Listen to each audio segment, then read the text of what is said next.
we're going to continue on with this a little bit. I had some other ones I wanted to cover about the magical mystery items, including this fascinating witch where they actually still have apparently some of her stuff fascinating.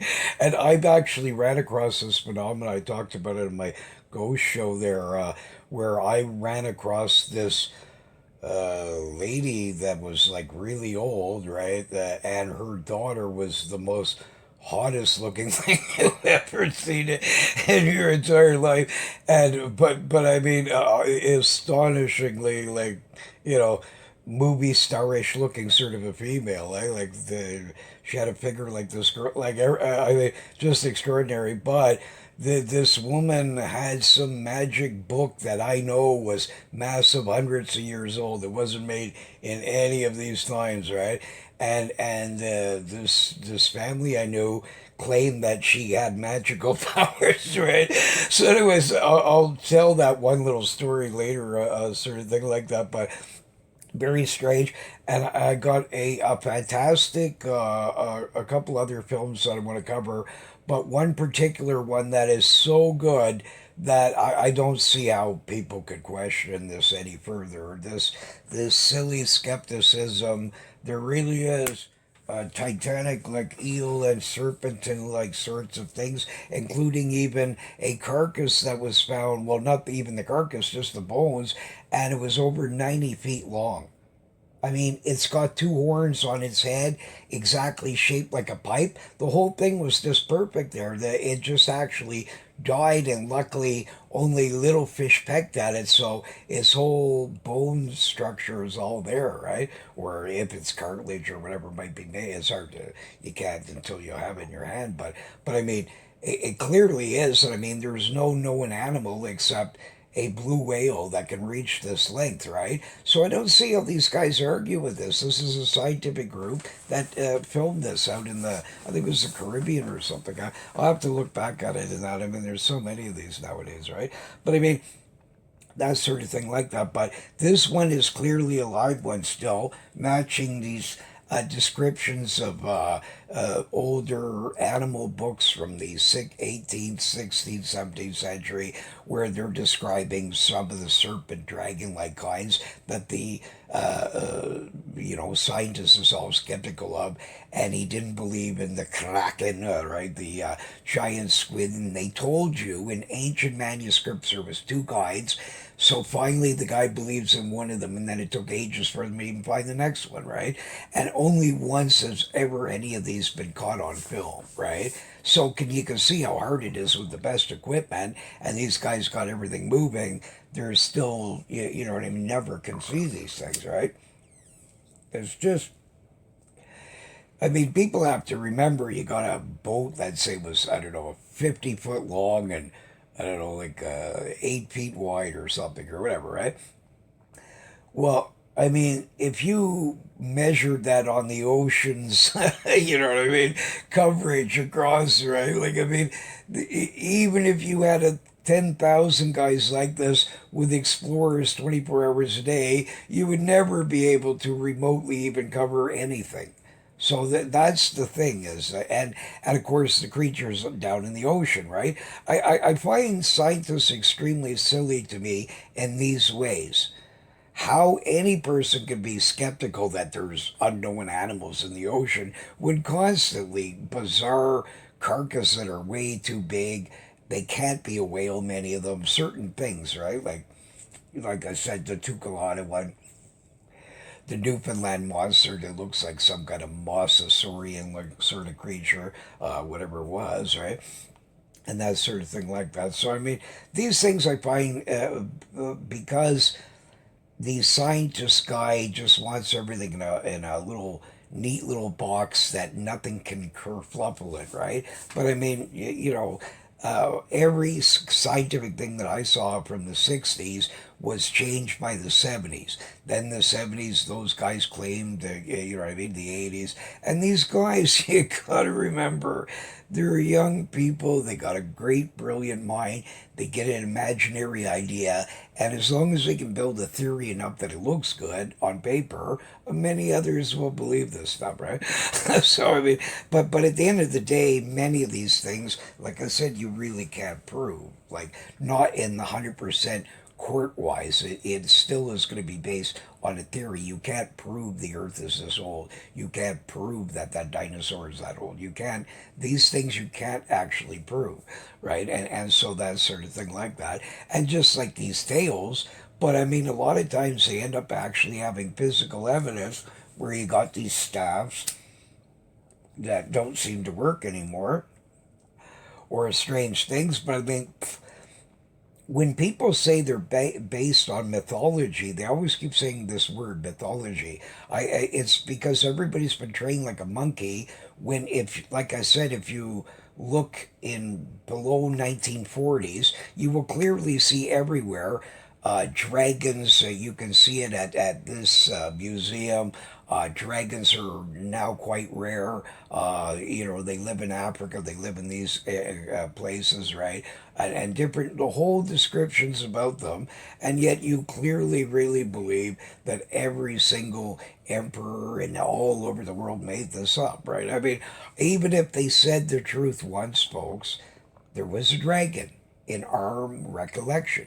They were real. Like, I mean, I really, really find this astonishing how only a certain amount of people seem to really get this, right? I mean, the rest are all paranoid that somebody would laugh at them that they believe that a dragon existed. I mean,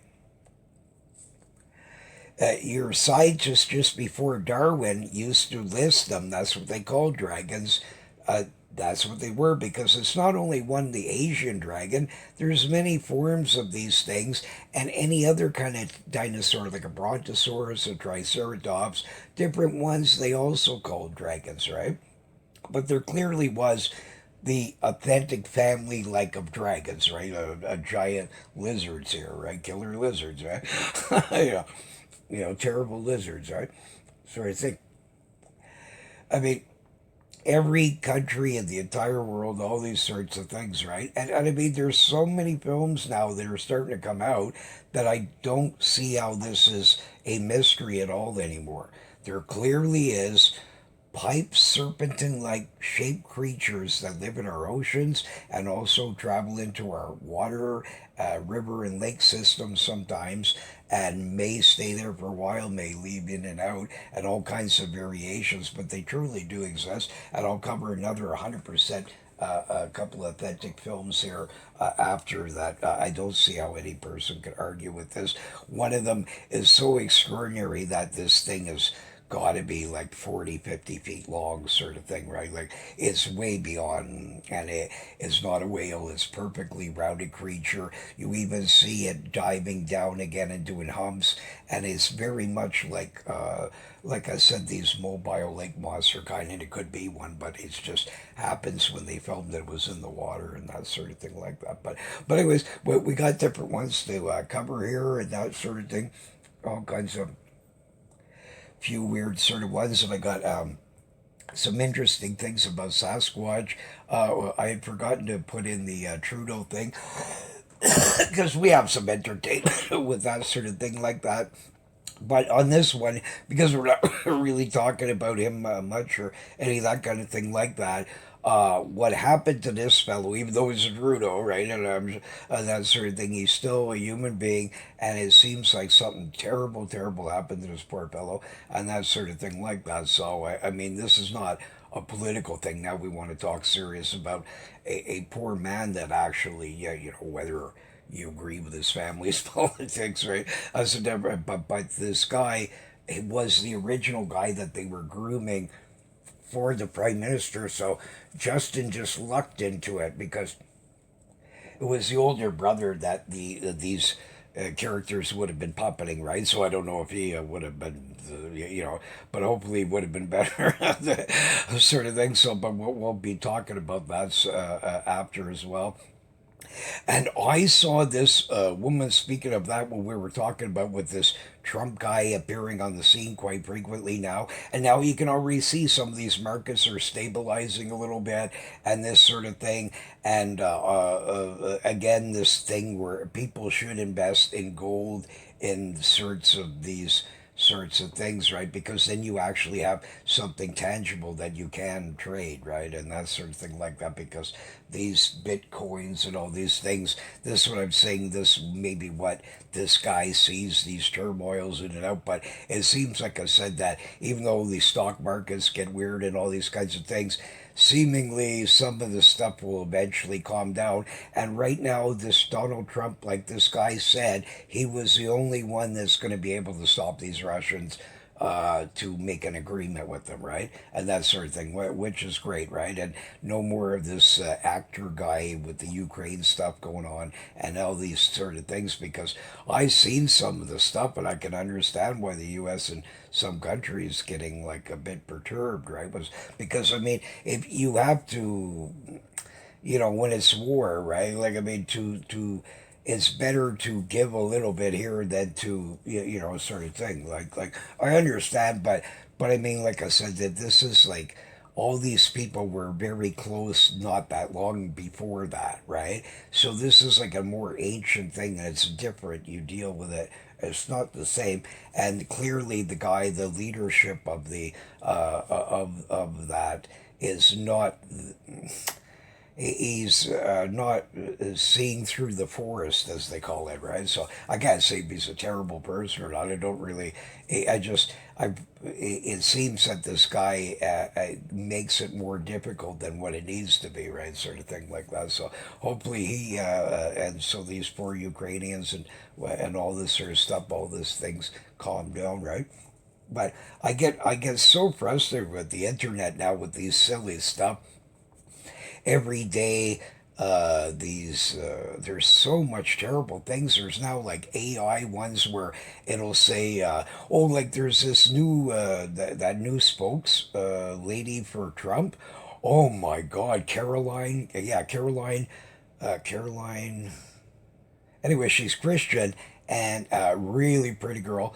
And I have never seen anybody in this sort of age group that can impress me more in this universe than her. She's a zillion times better than any prime minister or any you idiot that we've ever had in the parliament buildings ever in the last gazillion years, a sort of thing like that. Then this woman would be 100 times better leader than any of these people, and she's just a spokesperson for Trump. I cannot believe this girl. Like I mean, she can handle anything. She studied even law so she can fight and get this. And they give her a job at that age. I mean, what this character can handle anything. She's like she must have a really good high IQ.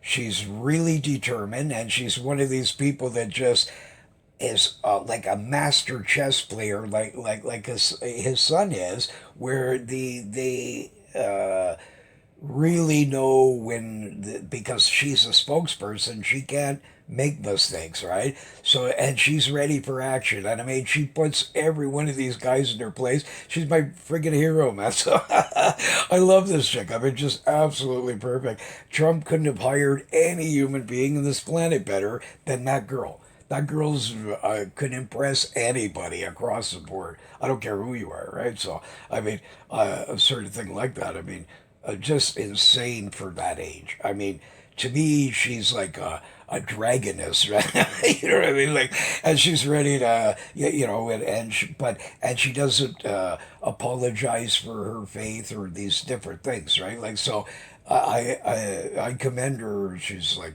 can handle herself better than any spokesfemale I have ever seen in history on any of these things.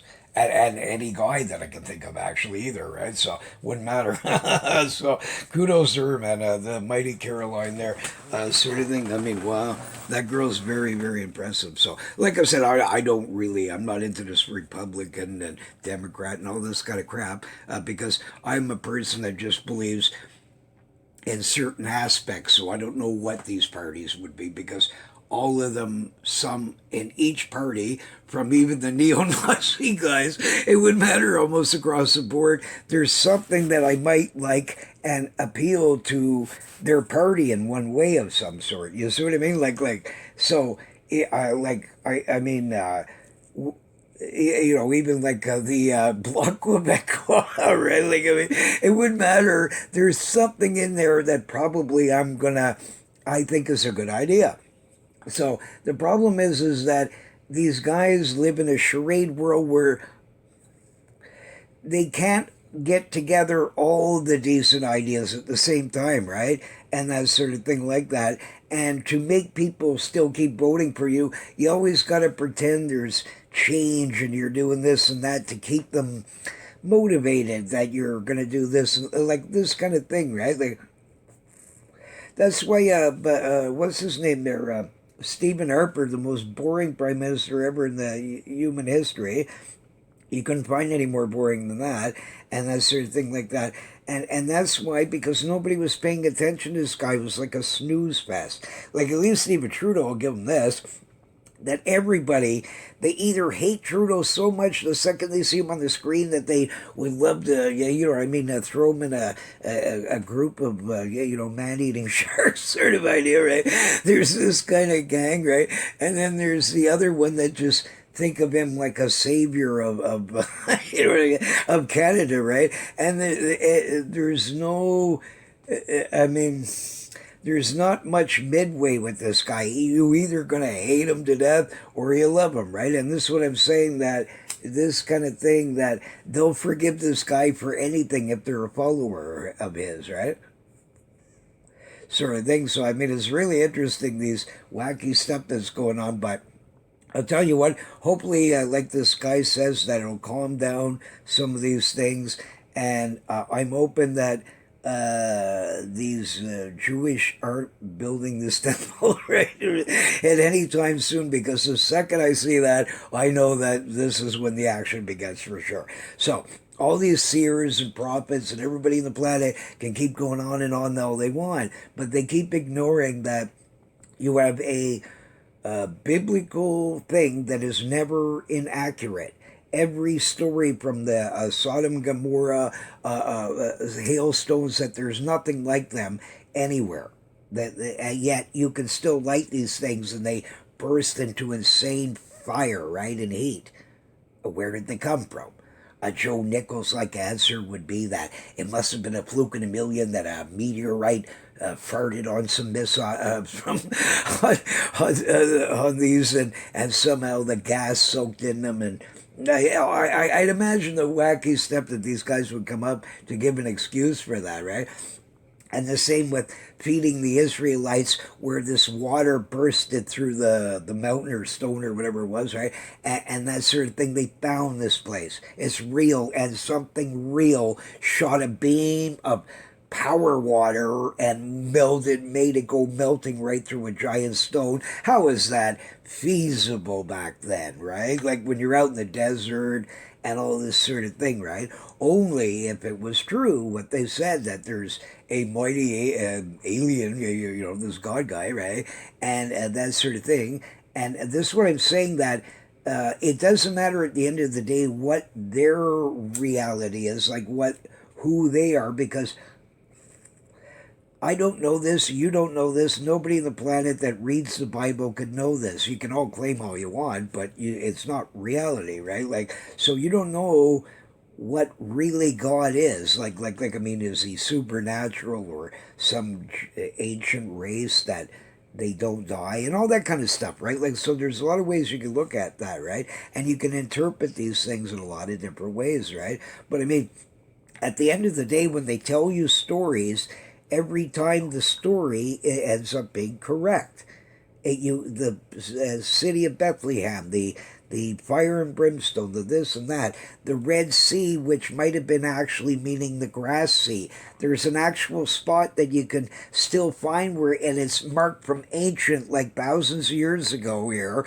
The sign is still there, and it marked the story. It seems that that's probably where it was. And it was a sea of like it's an inland, it's freshwater sort of thing, right? So it would have been very easy. The guy would have shot some kind of a, you know what I mean, like some kind of beam or something down there to just make it push or push up the ground underneath and make the waters spread, right? And you would have this sort of flap thing there, and then they walk through, and then all of a sudden you divert the river somehow, right, with some kind of magnetic thing or power or whatever, right? Like any kind of thing like that, magical power, or if that's the thing that this god is, like a supernatural or whatever, right? Like any of these versions, it doesn't matter. Somehow the guy is doing it, right? You see what I mean? Like, so it is to, again, these guys with their consistency of ignoring real factual historic things, right?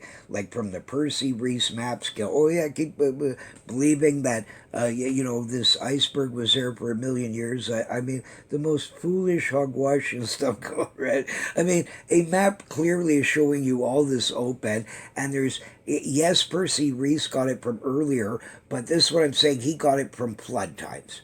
So somewhere, or even pre-flood times, that somehow it survived. It could, as far as you know, these might have been the early maps of people after Noah, like that were the first, to start traveling around and things like that again. Plus other people that might have survived that finally go build themselves a ship again once the waters dry out, and all these kinds of things.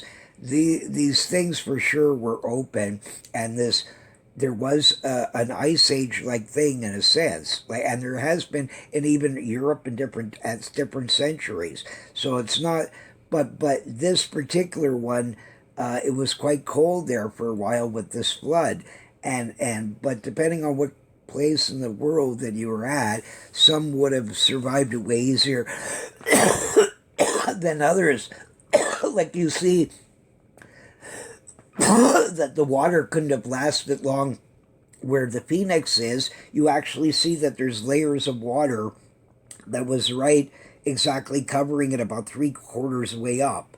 So it seems that maybe it didn't even fully flood that whole spot around there, as a for instance. So I'd imagine this might have happened in multi places around the world, right? Like, I mean, let's say you got I don't know, some giant cavern this, like, yeah, it goes down 20 miles down deep or whatever, right? Now the ocean's pouring into that, and maybe there's underground rivers and other things that it won't back up as much. You sort of being like so you might, in a spot like that, if there was a mountainous cave above it or something, humans, an animal, anything might have survived to the last little bits, or maybe didn't even cover sort of some of this stuff, right? Like, I mean, there'd be a lot of ways of surviving this, like I said, right? So, but anyways, as for instance, that Percy Reese map, I mean, it's totally legitimate. Every micro thing, they're still just finding out some of the stuff, and it keeps matching now with the,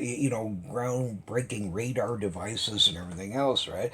So these guys, like, I mean, we have people telling you generals to every person you can imagine of different ranks, from the military to Navy and the Marines, and all the sort of people. Last time I think I forgot to mention, say, the Marines, and of course, that's not fair, because I mean, all of them are risking their lives, or just every person's just as important, right? Sort of thing like that. But I mean, all of these kinds of guys tell you these stories, right, of USOs, sort of thing like that, or UFOs, or if you're under 20, then you might not recognize UFO. That's only us old fuddy duddies use that. And if you want to be hip now, it's got to be UAPs. so, but anyways, I know that this hottie pie was real. So I mean, and she was a wild character, this Raven. So, but anyways, sort of thing like that. We'll talk about that sort of thing after. But I mean, the thing is for sure, we really did, like I said, come from some other sort of, where we've been put here, and we're like monitored and all kinds of things, right? These things really do exist, and that as long as these things keep going on. I mean, these things could happen in 10, 20, 30, 40 years. I mean, you don't know this, right? Because nobody knows how long this ever. But once that this temple, this is then, if ever since everything else in the Bible was accurate. And I mean, it makes so much sense. Do you know now that there's crazy hospitals now that they're gonna have these AI nurses that will get rid of the regular nurses? And that's, I mean,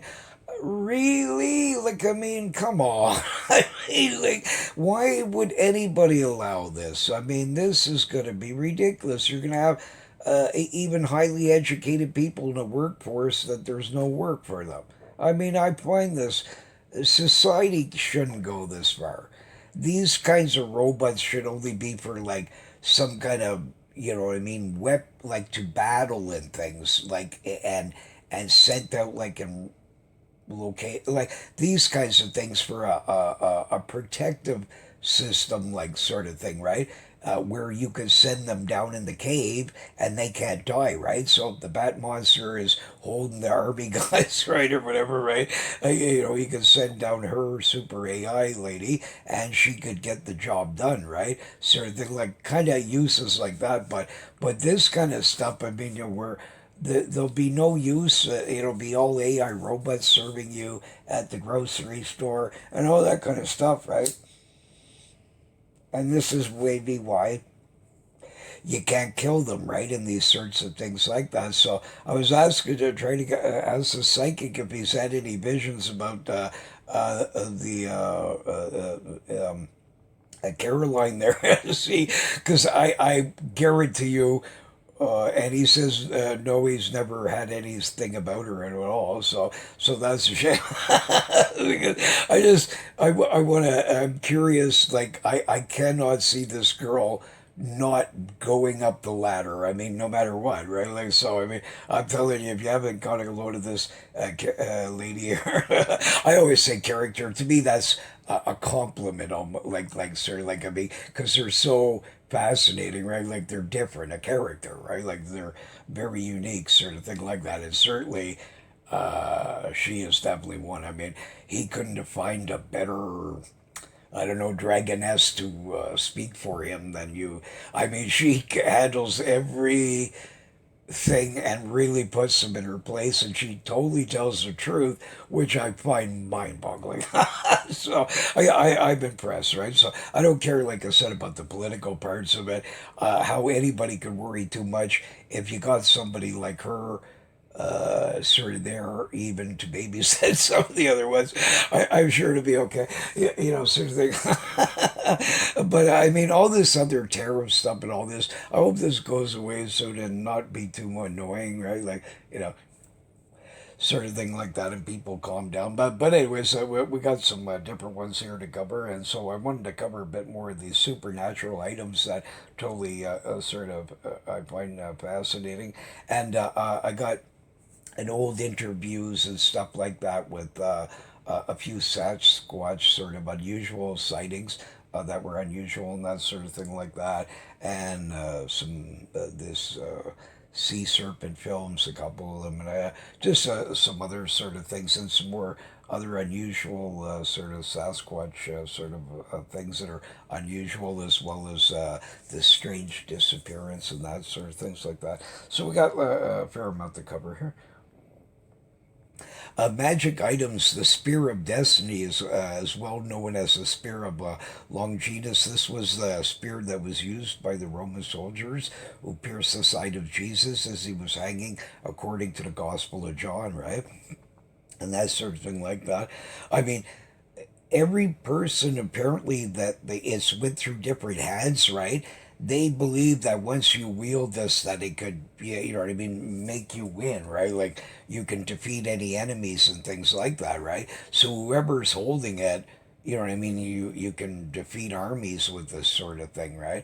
And so there, unfortunately, there's a lot of mysteries as whether or not these ones that people claim is the spear, right, is the real one or not. I mean, these is several churches usually will do this, right, of different ones where the same mystical item is claimed to be owned by different sorts of ones, right? Like, as for instance, the Ark of the Covenant.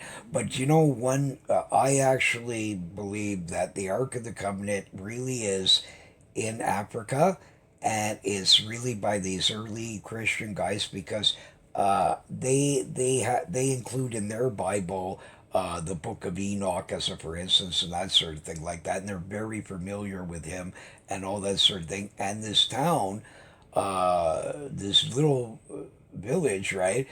They have these guys that are like priests, like guys that guard this place 24 hours a day, and they say that the Ark of the Covenant's in there. But they were saying this like a gazillion before, like a modern people would like. So in other words,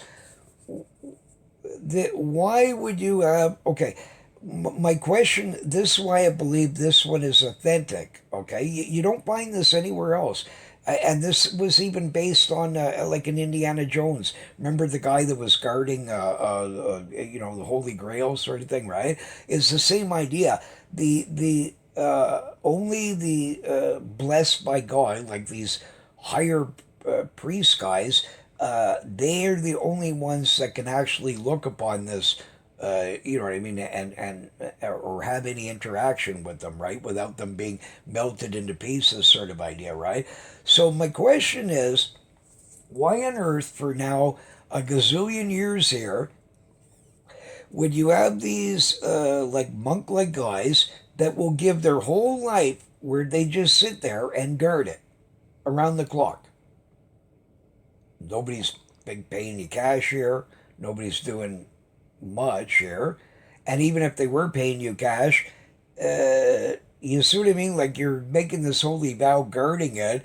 You probably don't have too much time. They don't give you a break too often. There's probably got to be shared by a couple of priests, I would presume, if the guy's got to go somewhere for a minute or whatever, right? But I mean, that sort of thing. But the thing is there's always just this handful, and they're guarding it. And my question is okay, if you were the guy being paid there, now you go inside and you clearly see there really isn't the Ark of the Covenant there, and it's Fred and Bozo the Clown hanging out, and they have a wine distillery in there, right? You sort of mean like, you wouldn't, why would you then keep sitting there 24 hours a day and guarding this with your life and never allowing any people near it or anything like this, right? So I mean, they actually are right at the doors and everything. There's no way the guy could even get sneak around you in the middle of the night or any of this kind of stuff. It seems like it's guarded from outside and in, right? Sort of thing like that. So I have a very hard time believing that people would dedicate their entire lives each time now for all these gazillion of years here since this occurred, that it was first put there from the Knights Templar, right? And that sort of thing like that, when they were collecting all these holy relics and everything. Why would these guys from this time to all to nowadays be guarding something that, if you once you were in there, you clearly see is not either that, or there really is some kind of beautiful object, this Ark of the Covenant magic box thing, right, with these cherubs on it, and maybe they don't see the angel guys or whatever they are, right, inside these cherubs or whatever, but they would see the box on the outside. Then yeah, I would presume that even me, I mean, once I saw it, I wouldn't want to open that box, right? Because I'd be like, even if I'm trying to be holy and say, please, big guy, I don't want to harm your buddies here, right? But it's okay if I look upon them or whatever, right? Like that kind of thing. But I mean, I can imagine you could get fried here by doing that, even if you're the priest guy, possibly, right? Like, if you're not supposed to touch something or whatever, right? However it works. So maybe that would be enough to at least convince you to stay your lifespan, because you can clearly see this as a magical, mystical looking item, whatever it is, right? Sort of thing, that. But Even that I find a bit harder to. You would think that one of them would have gotten curious eventually and opened the box. So if it was like just something put there by a church to pretend that they owned it, well, now you see that there really is no, you know what I mean, angels hanging out there or whatever, right? Like whatever these cherub guardians, right? So you would then by then know that this is a scheme, and why would you keep, you know what I mean, sitting there for giving up the rest of your life, right? So I find it hard to believe that, but it would be fully believable if really that they considered this holy item, of course, right? That these Knight Templars really did take it there, and you can actually find this trail, like historically, that it is feasible that this could have occurred, and the fact that they guarded 24 hours a day, all these centuries, right, and everything, I find that quite convincing. Like because nobody's paying these guys. They're all, like we're only getting good tourism and these sorts of things, but like hundreds of years ago, there wasn't any big money making scheme here you could get, right? Like you see what I mean? Like not the same, right? Like so, I really don't believe that people are going to give up their life for 100 years for to guard this and keep. It sounds a bit out there. So the only other logical solution would be more likely, like some of these other mystical relics and weird things, that they're actually based on something real, and there really is some cherubs that are sitting on some sort of a box there. And can guard this thing. This thing has some kind of powers. Like it could be like, as far as I know, some kind of spaceship like little thing or something that yeah, you know, I mean, it's just it's no different. It's like a big spaceship.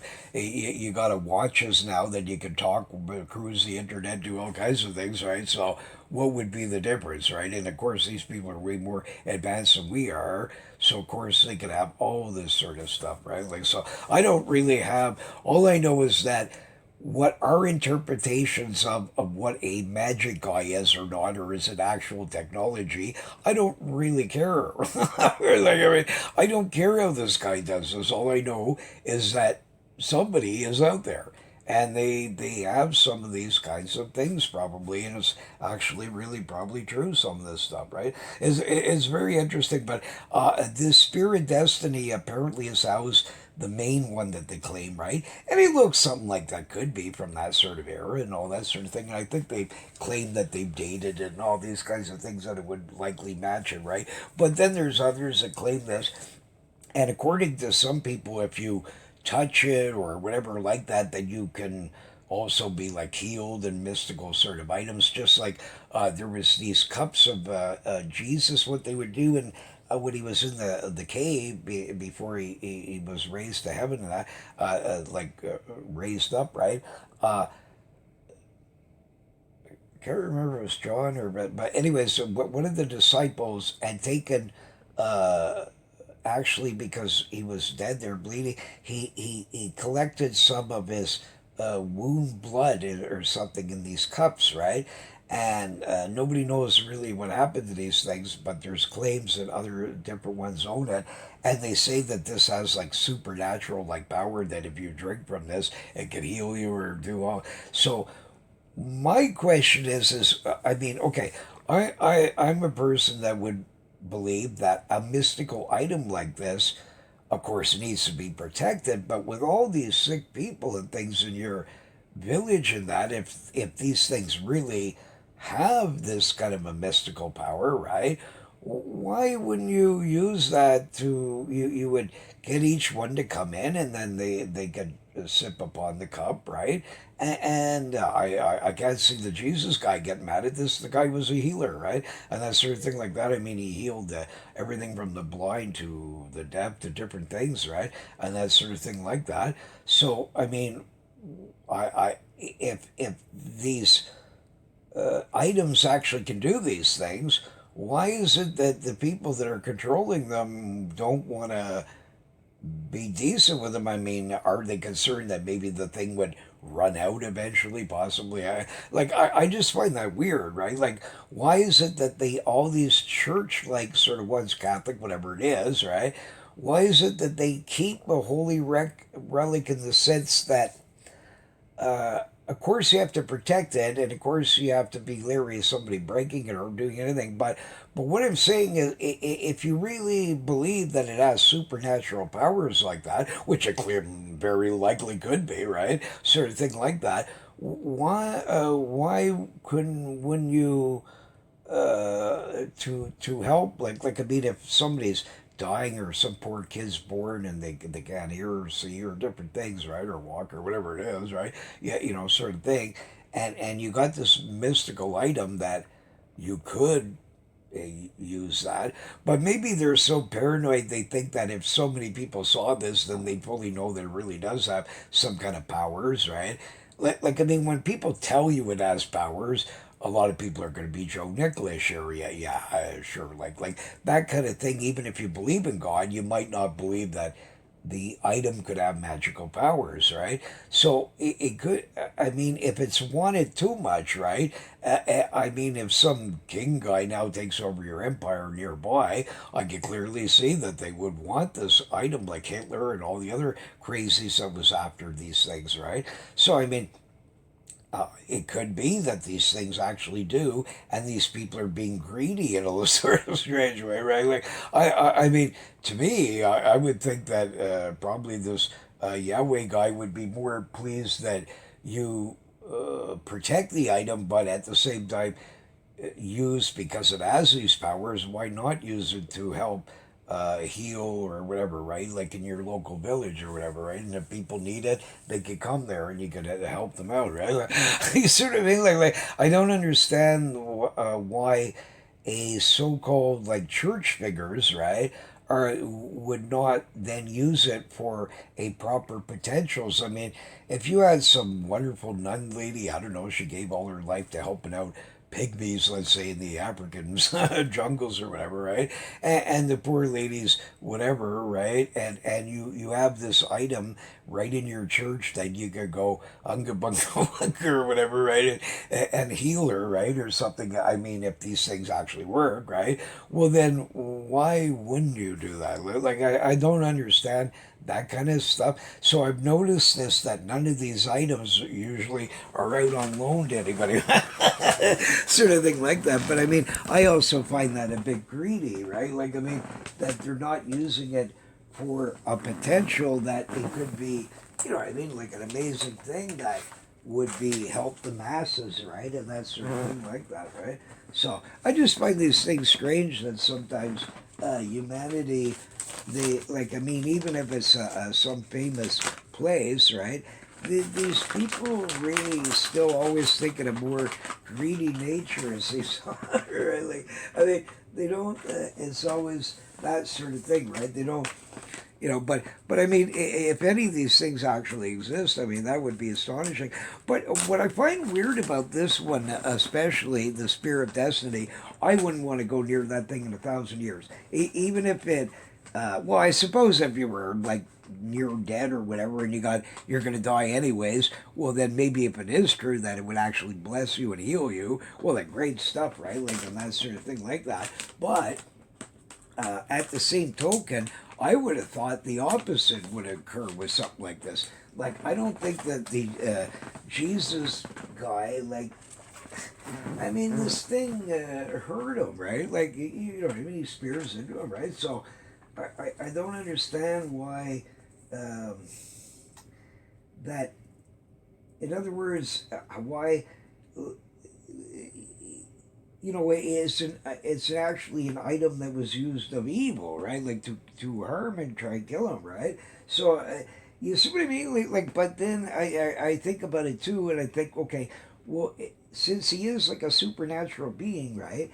And he's got all these magic like powers that we don't understand, like this advancement stuff that they have, right? Well, then it could be that yeah, his blood and everything would be like this wild power that could heal stuff or whatever it is, right? That kind of thing. And so whether the he was away, right? So I mean, somebody took the spear, right? Like so, in other words, he doesn't fly back and grab it personally out of their stash and go away, right? Like you see what I mean? Like so, but it could be then that if it's his power, like his blood and these different things would have these wild powers, right? Sort of things that go on that we see, right? Like all these things that they can do. Well, then that would be understandable. Then that yeah, the item could work. But I would think typically, I don't think that the Lord is going to really. I mean, when you're holding it as a holy relic, it's actually an evil relic that was used to hurt the mighty one, right? You see what I mean? Like, so I don't know. I find it confusing that way, but I can see it on both sides. I can see that it's feasible that because the guy has these great powers, that his blood could heals the sick and do weird things. Right? It'd be very possible. Yeah, sort of thing. Like any of that kind of stuff is not really that hard for me to fathom out there. Like, I mean, it's a formula, right, of some sort, right? Like, so if the guy's got his blood, I mean, there was children born that they never thought this be possible. They were born from crackheads and all kinds of stuff, where they had all kinds of wild diseases, and they actually born completely immune to it, like and not get it, right? So I mean, and so now these people are tested to see what this magic sort of blood like, right? So I mean, it would be the same kinds of things, right? This is a super advanced race mighty being where the guy would be, impervious to all kinds of things, right? You see what I mean? Like so, and it could be that by you touching it or whatever, that there's this like radioactive like power or whatever it is, right? That would be on these things, and possibly that it could do such miraculous things, right? But as far as like, I don't like the fact that they're. Uh, it's hard to explain this way, but I guess what I'm trying to say is that I just don't like the fact that they are almost like glorifying this evil object. Like I wouldn't want to go near it because I mean, this thing speared this guy, right? Like I mean, so it's not like I don't know, like that kind of thing, right? Yeah. So I just see it slightly different than they do in this sort of way. I would suggest that an item like that you would think would be, you know, but again maybe it's just part of history to him as well or whatever. So, and because it was part of him and in him, and he had to suffer for it, maybe he would allow it as a sort of a thing to remind people or something to have it kept, right, or whatever, right? I don't know. It's very difficult to figure that one out. I kind of could see all kinds of sides of this, right? That any one of them could be correct, right? Of sort of thing like that. But I just find it unusual that that some of the items it seems that people glorify are items of great destruction, right? Like you sort of mean like so. It's interesting, right? But I mean there's certainly something probably to it. I mean when people go through all these efforts to do this sort of thing to make sure that these items are protected and things, there's got to be probably something to them, and especially that Ark of the Covenant one. I don't believe that for hundreds of years people are guarding something that isn't there. There's got to be something in that place that they believe is the Ark of the Covenant sort of idea, But here, I want to talk about this lady here. This magic broom was said to have belonged to a writer, and she was like this kind of a sensitive, like where they can pick up weird things, right? Witch like lady named Olga Hunt. And she was a woman who lived in Devonshire in the UK in the earlier to mid 20th century, according to different sources. Olga would mount up and ride her broom during the full moon, and her broom would glow of crimson while flying around over the rocks areas in Dartmoor, as well as frightening campers and startling singles to couples alike that was going around the area. So, pretty cute anyway. She wants to fly over, but she got a sort of thing like that. But apparently, this one place actually has somewhere her sort of magic broom, and apparently, it really was like some like a red strange color to it. Sorry. Oh my goodness! Every time that they turn on these little heater fan, this weird dust like stuff comes from the ventilation, right?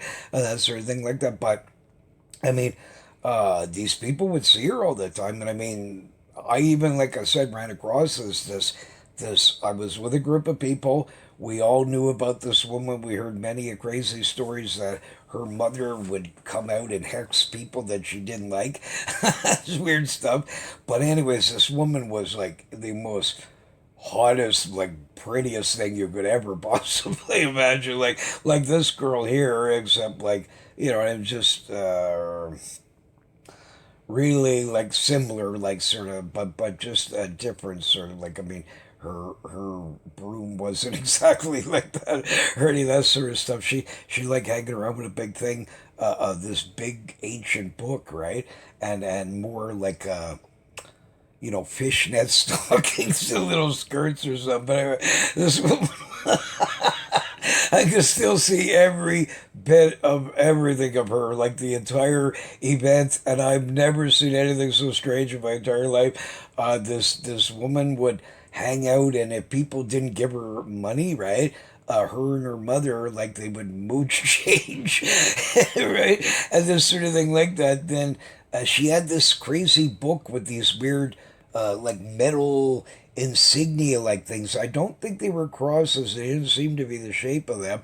But anyways, this was like one of these ancient books that you find like hundreds of years ago where they were made out of like lambskin or some kind of strange one like that. It was like before even the paper stuff, right? And that sort of thing like that. And if this people wouldn't give her any sort of change, right? And that sort of thing like that, she'd start talking to the book, and then she'd open up and say unga bunga or whatever, right? And then you'd see these people.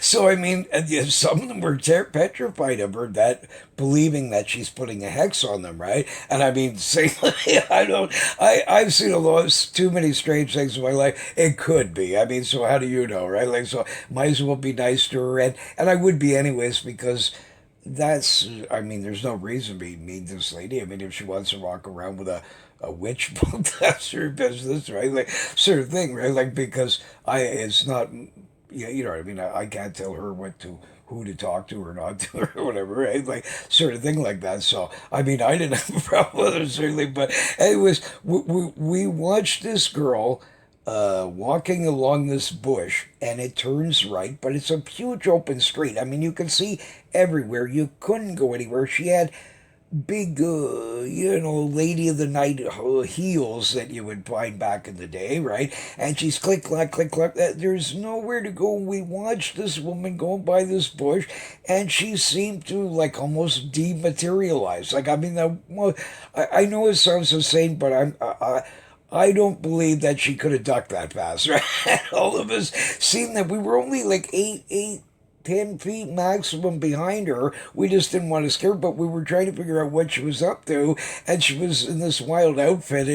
It's an entertaining weekend evening, right? Like, so, I mean, what is the gang going to do, right? So we just wanted to see what she was up to, right?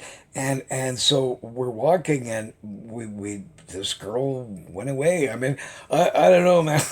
Like, so still to this date, but I mean, she was really beautiful, stunning, everything about her. But I mean, terrifying as well, because I mean, if you got on her bad side, that might not be good, right? So, like I said, I don't mess with weird. I mean, when you lived in a haunted place before and things like that, and I fully ignored it. I mean, I never saw boogeymen flying by me every minute or any of this kind of thing.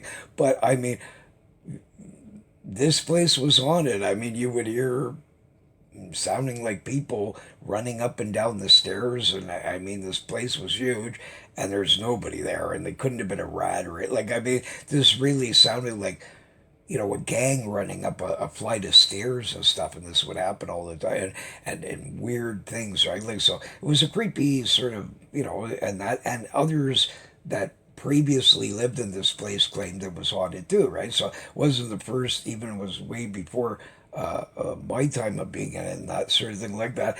And I was forced, young, to run all through these giant hallways, and the lights were so far between that you had to shut off one. Now you're in the dark until you can get way down to this next lighted one and keep shutting them off in a sequence, right? So it was terrifying for a little kid, and all of a sudden you'd be go up the thing, and you'd hear the stairs bang, bang, bang, and the guy running like seemingly towards you. I used to freak out. I couldn't stand it, man. So I was glad to get out of that in that way, right? Because I mean, it seemed that there really was life forces there that are from the afterworld that may still inhabit these buildings and things like that, right? Like, I didn't see it right in front, but in that place for sure there was weird, something was weird in that place, right? You know, it was creepy, but this lady here was the most astonishing, unusual individual I've ever seen. And I mean, she really did look like she dematerialized. The building that she was in, there they said that she just her and her mother vanished and then just poof gone, right? But this lady was around in the east end of Ottawa for at least a couple of years, a year and a half, and I mean, she must have voodooed like about a couple hundred people out in the street and stuff. And I mean, I just, but this book, I'm telling you, was real.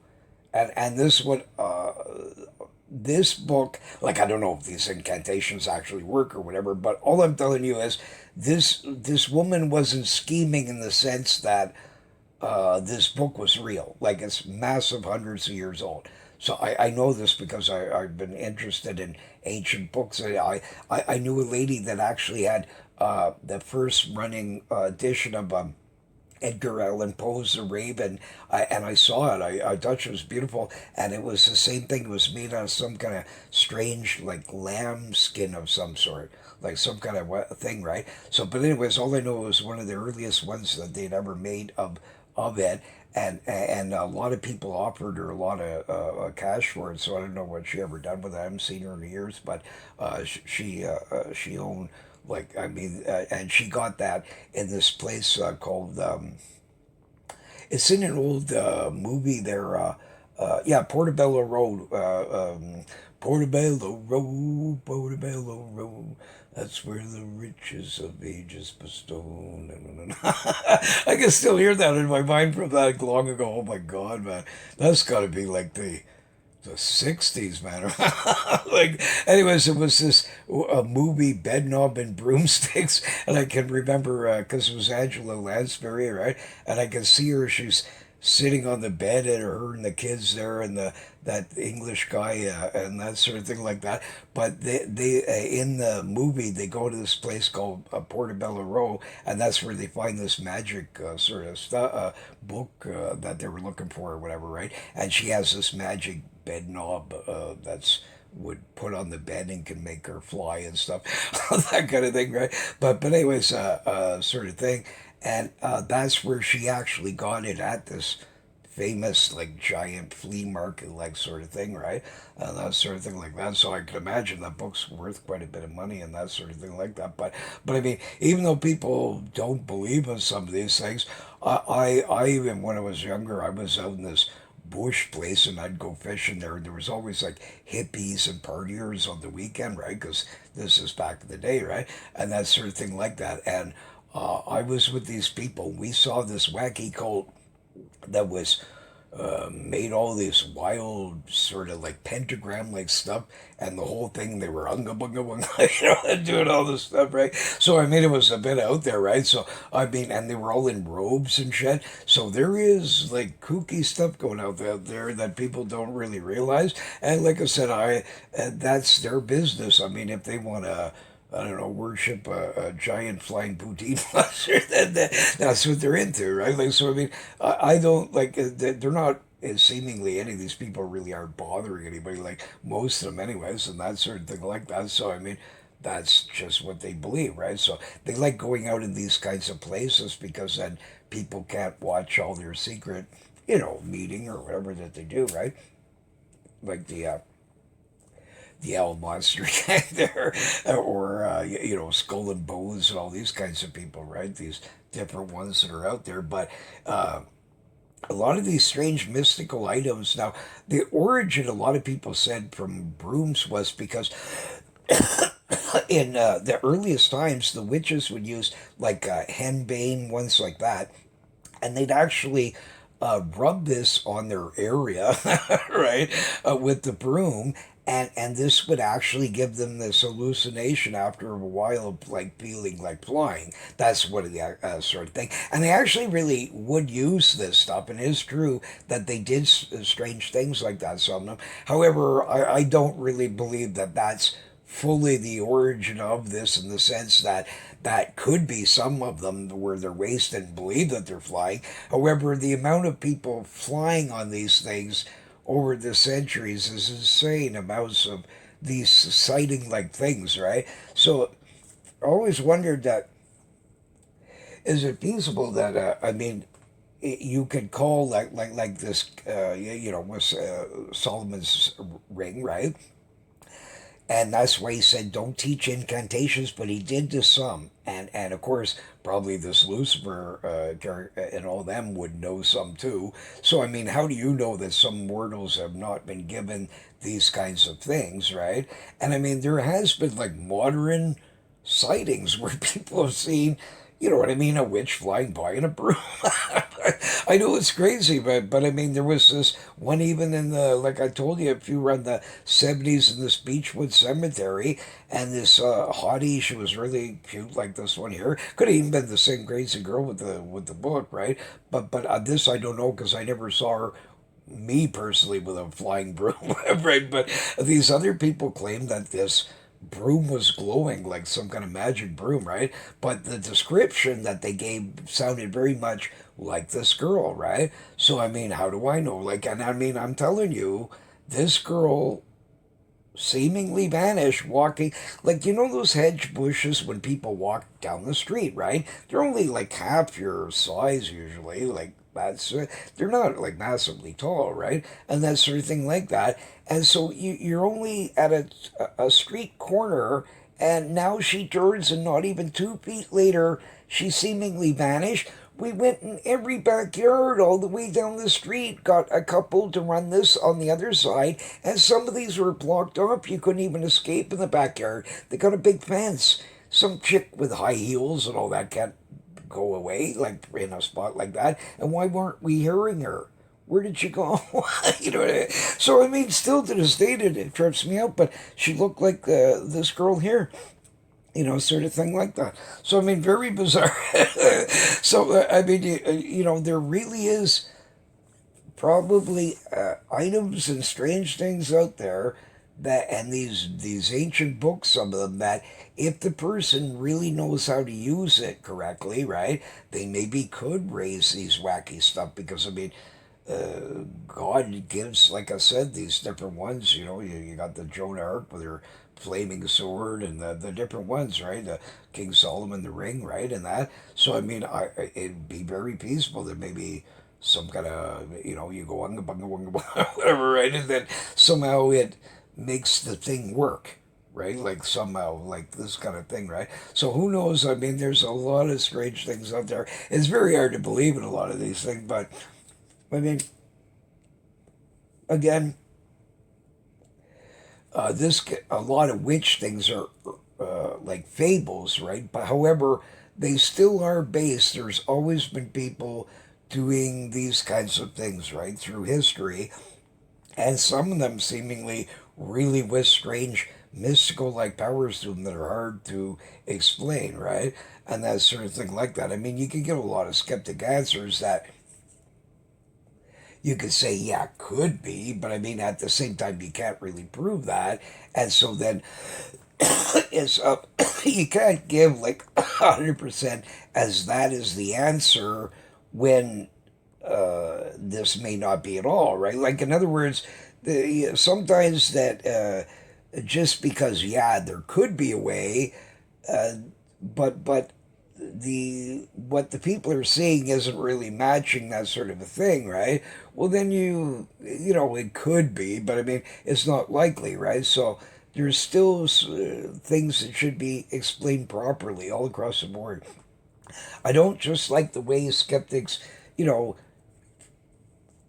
anything that's floated up on the beach immediately is a dead whale.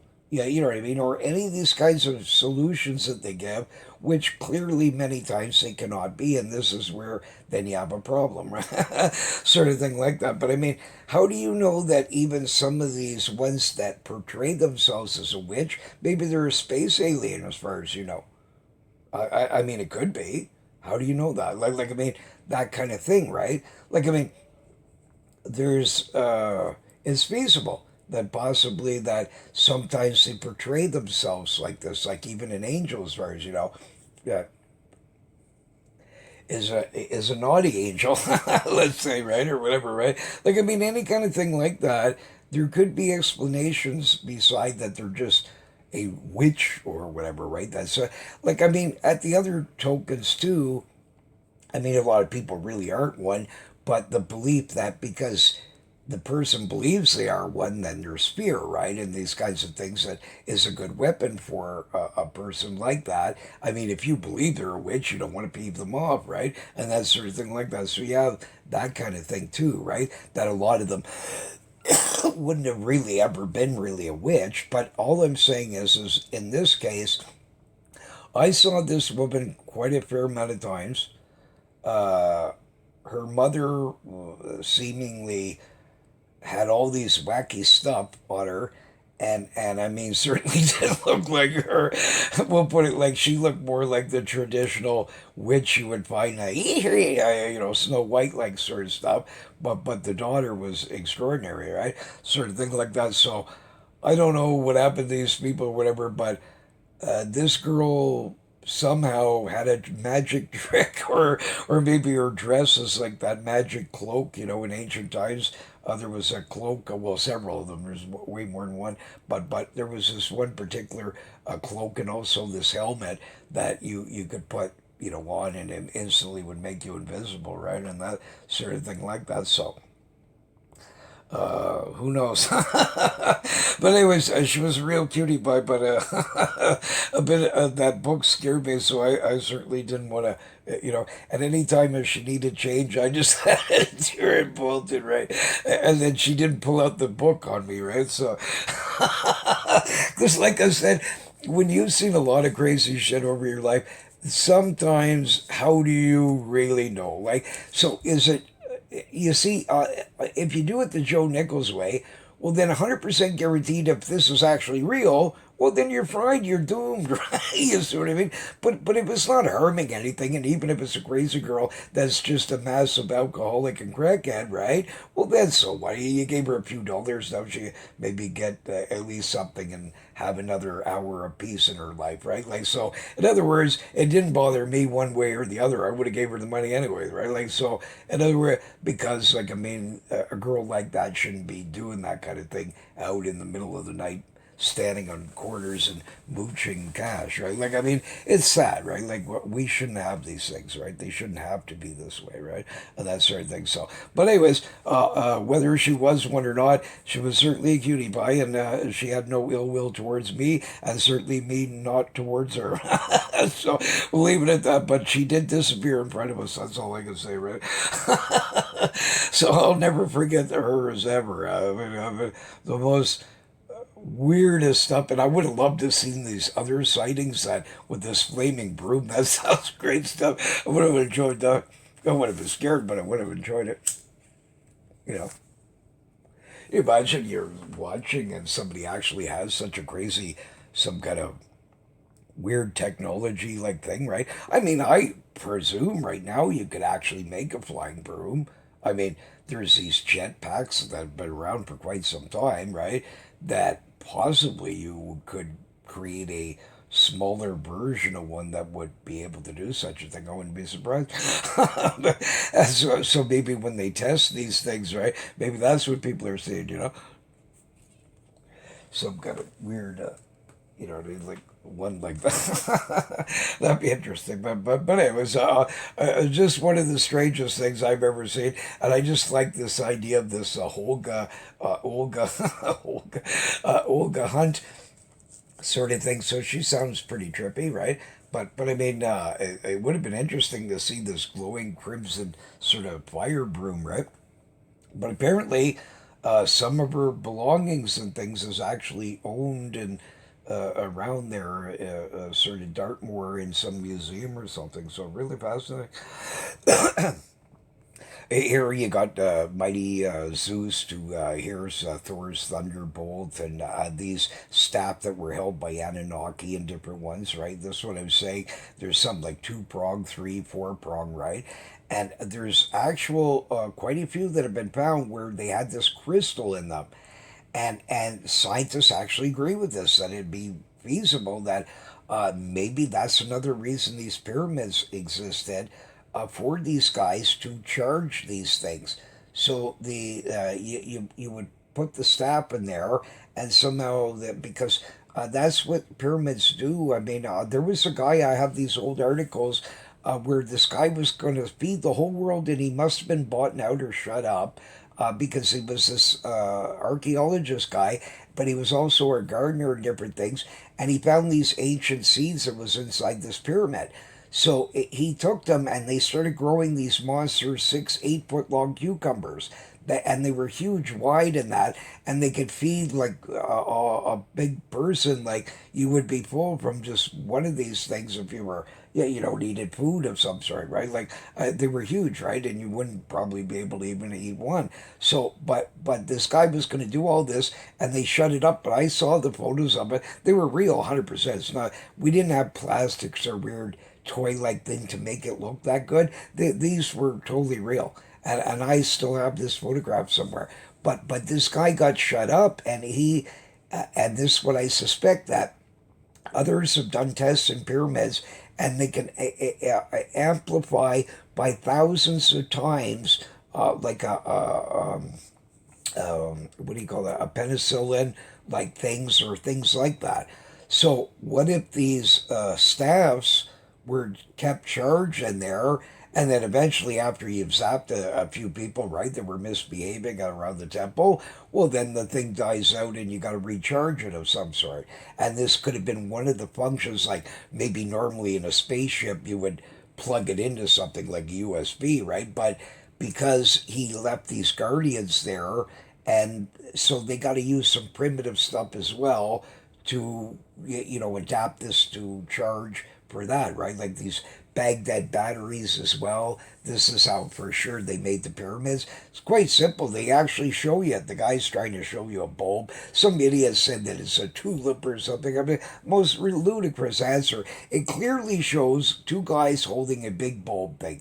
Inside it shows a glowing snake. What they're trying to show you is a filament. It then shows another glowing snake-like thing, but not glowing, but just like like you would have a cord, right? And then it goes into this grid where there's about 6 or 8 of these Baghdad batteries all sitting in a thing. Like you would make a big battery, right? Like a big 9 volt or whatever, right? Like where you'd put a bunch together and you could make like a bigger one, right? So, and certainly the amount that they show in the picture would have been enough to create this large light. And this is how they were able to do that last little parts, or that the space alien was doing it. Like, but this is when they told if they allowed humans in the spot, this would be their version they might have used. So maybe both occurred, right? This I don't know. I doubt that the humans, I mean the space alien, the God guy, and that sort of thing is going to use that. That they would have something better, right? Like sort of in their ship, right? But for the human to do it, they probably taught them that sort of thing, right? So I mean, but this Thor guy, all these different cultures, and they tell you the same thing, that the staff would start to glow and then he'd shoot it down in big lightning or thunderbolts, right? And these crystals really probably could hold some kind of wild charge that if you, I don't know, sadungabunga or whatever it is that you got to do, hit something or whatever, that the thing would shoot out, and maybe it can only hold so many charges, right? And that sort of thing like that. So, I mean, there's real examples of these that have been found, and they look like they were some kind of device, possibly, that you could use it like that, like an extraterrestrial weapon that sadly we don't know how to trigger it now or how you would charge it or any of that kind of thing, right?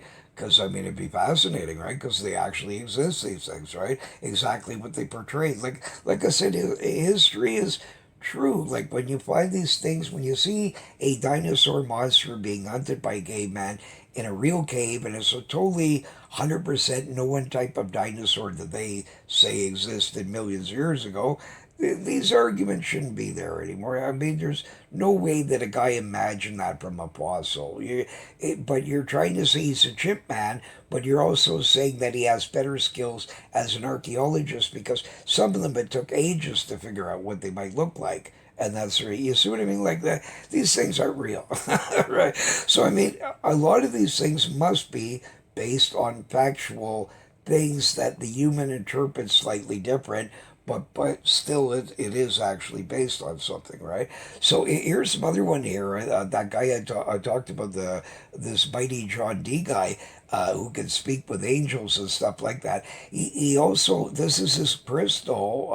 I'm not sure 100% if that is like a replica or whatever, but apparently this would look like, and it's actually housed someplace along with his magic mirror that he had, that he could speak to angels with it, right? And that sort of thing like this. There was this other character, this Polish guy there. His name was Pan Twardowski.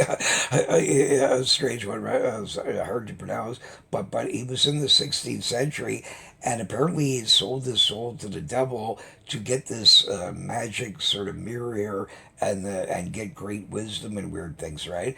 And they actually have this apparently somewhere still in some museum someplace or something. It's creepy, right? Sort of thing like that.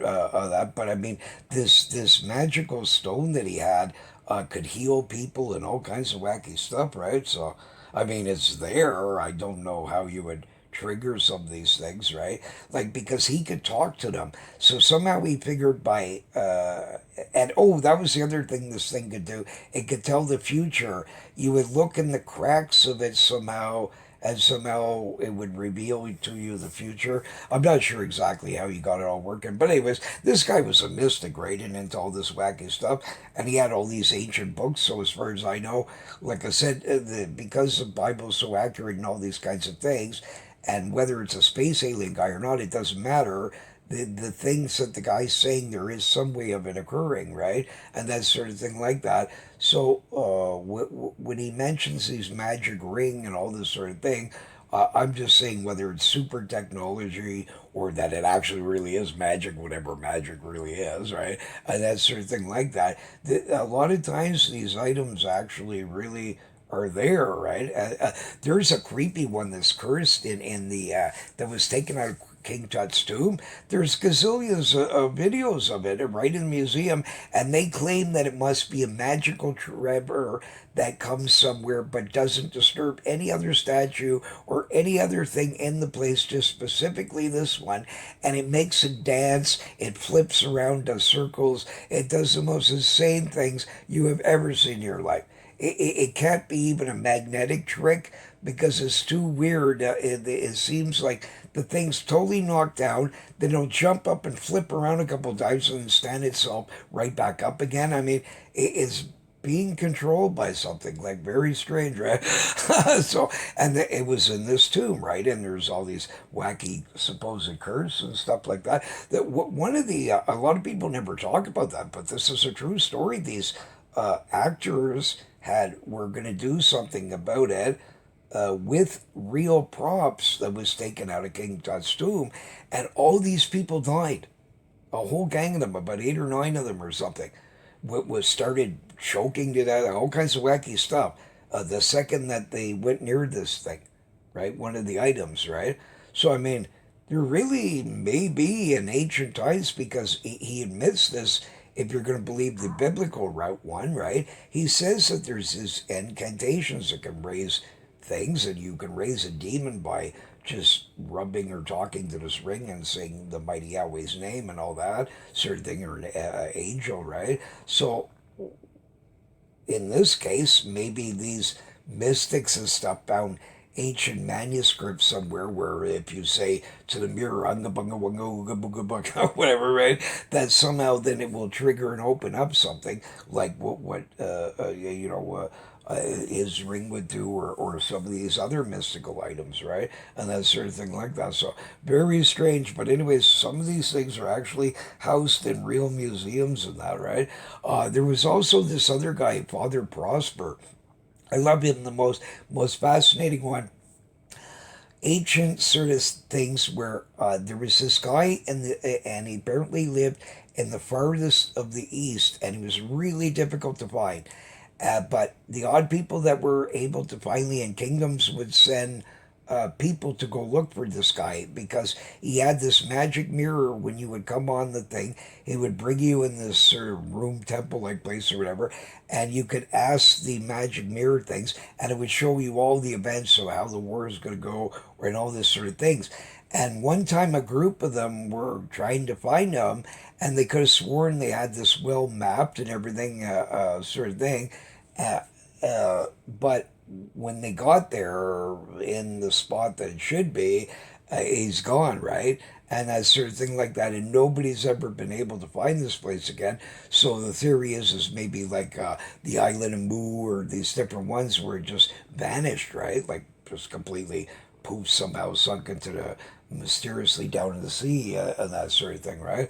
So very strange, but anyway, there's so many bizarre items out there of these sorts, right, with mystical powers or curses on them, and that there's a person guy got a museum with all these weird cursed items and things like that. I mean, so all I know is that some of these things are pretty strange, right, and I've been in, like I said, homes that there's something in these things. That's just, you can be skeptical all you want, but I mean, something's causing the real footstep sounds there of a human being, right?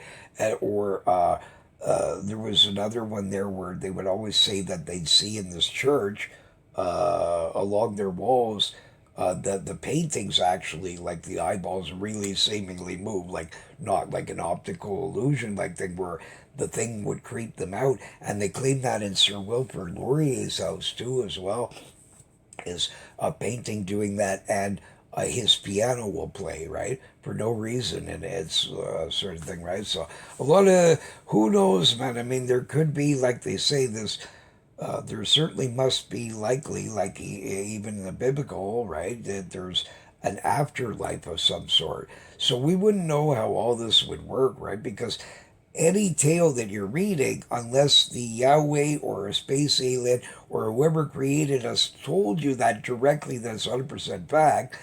All these things, when people say the afterworld or all this or that, there's no way any of them could know that because you can't come back to tell everybody else how it's working, right? Sort of thing. Although people claim that through a reincarnation like thing, right? But I mean, because their stories are quite fairly different, the reincarnation may be real, but it could be that they're like where, depending where they came from, how what alien or the god guy himself is talking to them in their way. Like, I mean, you know what I mean? Like maybe when you go back, if it's for the great father with the wolf, or the mighty wolf in the sky, maybe you see it that way or something. Like, you see what I mean? Like, there's no way of knowing these kinds of things, and because there's the few people that claim this, their stories are quite often fairly different. It's hard to really know, did they just,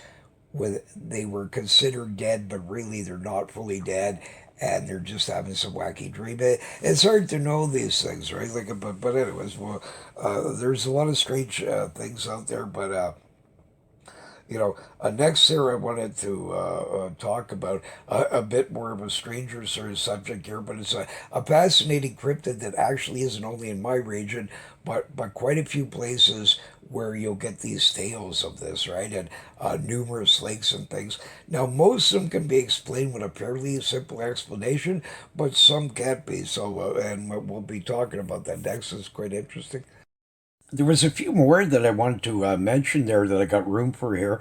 About another queen monarch that lived in this castle along a moat or something that apparently owned some kind of, I don't know, more like a magnifying glass like sort of thing, but it was like a mirror too. It's hard to, it seemed to be more to me like some kind of looking glass of some sort, right? But anyways, so there she is, sort of thing with her mystical eye, right? And apparently people could ask it questions of the future or show you different things like that, and seemingly had some other mystical like healing powers or other sorts of things to it, right? So I mean, it's very scantily mentioned, and I do not know this lady's name or anything, but she looks like a cutie pie.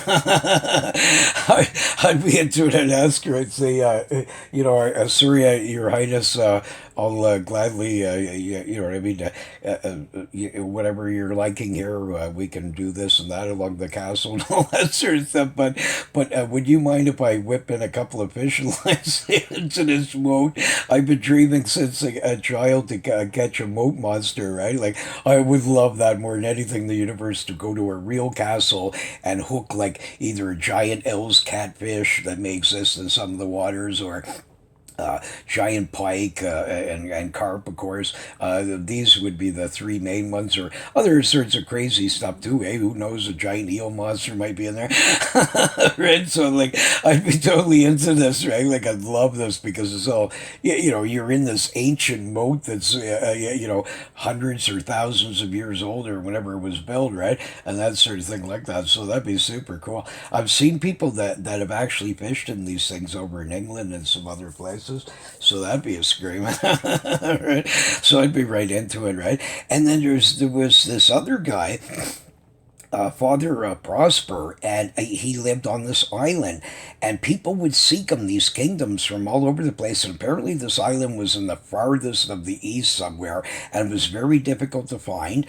And they would go along, and then, you know what I mean, do this, right, and finally get to him.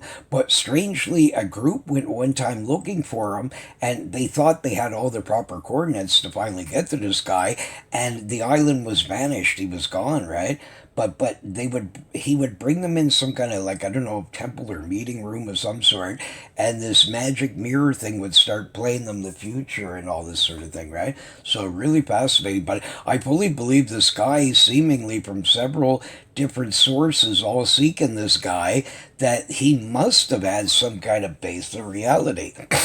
So, like I said again, this Joan Arc stuff going on here, where humans, and you see it in the Bible, so I don't, just because they didn't mention these stories, I mean, there's 10 zillion that they might have done this over the ages, right? To pick some great person that they believe could babysit the item properly and use it for its proper sort of things, right?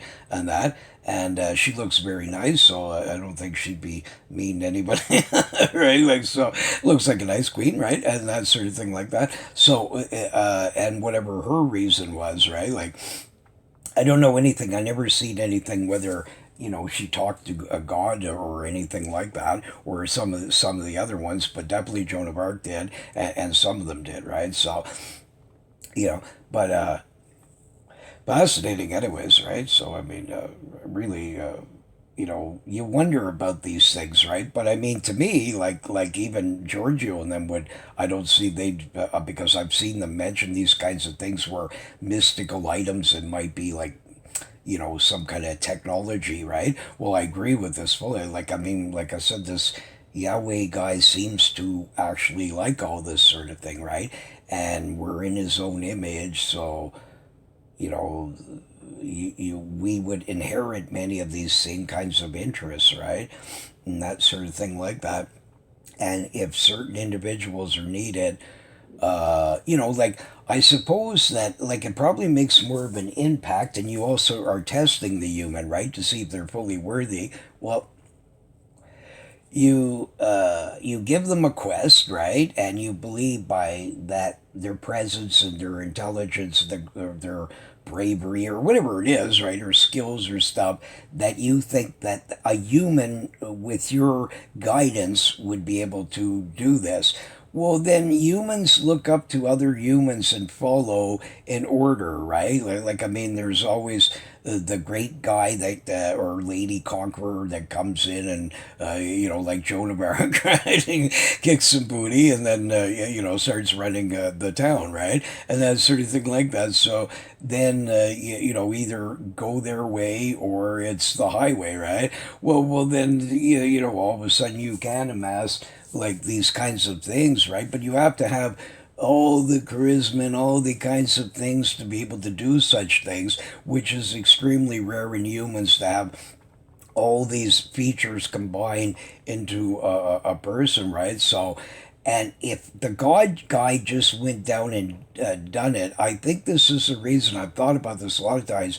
Why is it that he gets us to do weird things or all these kinds of things? Why not just come out and say hi to everybody, right? Well, if everybody really knows then that they're real, right? Well, then the a lot of the "I'm sorry, Lord" stuff is more like crocodile tears in a way because now they're resentful, they're this, they're that, and and all the scientist guy all of a sudden has to admit to himself that no, dinosaurs were created from mud and all this sort of thing. A lot of, I guess, the humans would. A lot of them would falsely, you know what I mean? They're saying, "Oh, sorry, Lord," but they're not really sorry. You see what I mean, right? And that sort of thing like that. And he would know this, right? So you would have way more people trying to get in out of fear and other things now, realizing the full truth, right? And that sort of thing like that.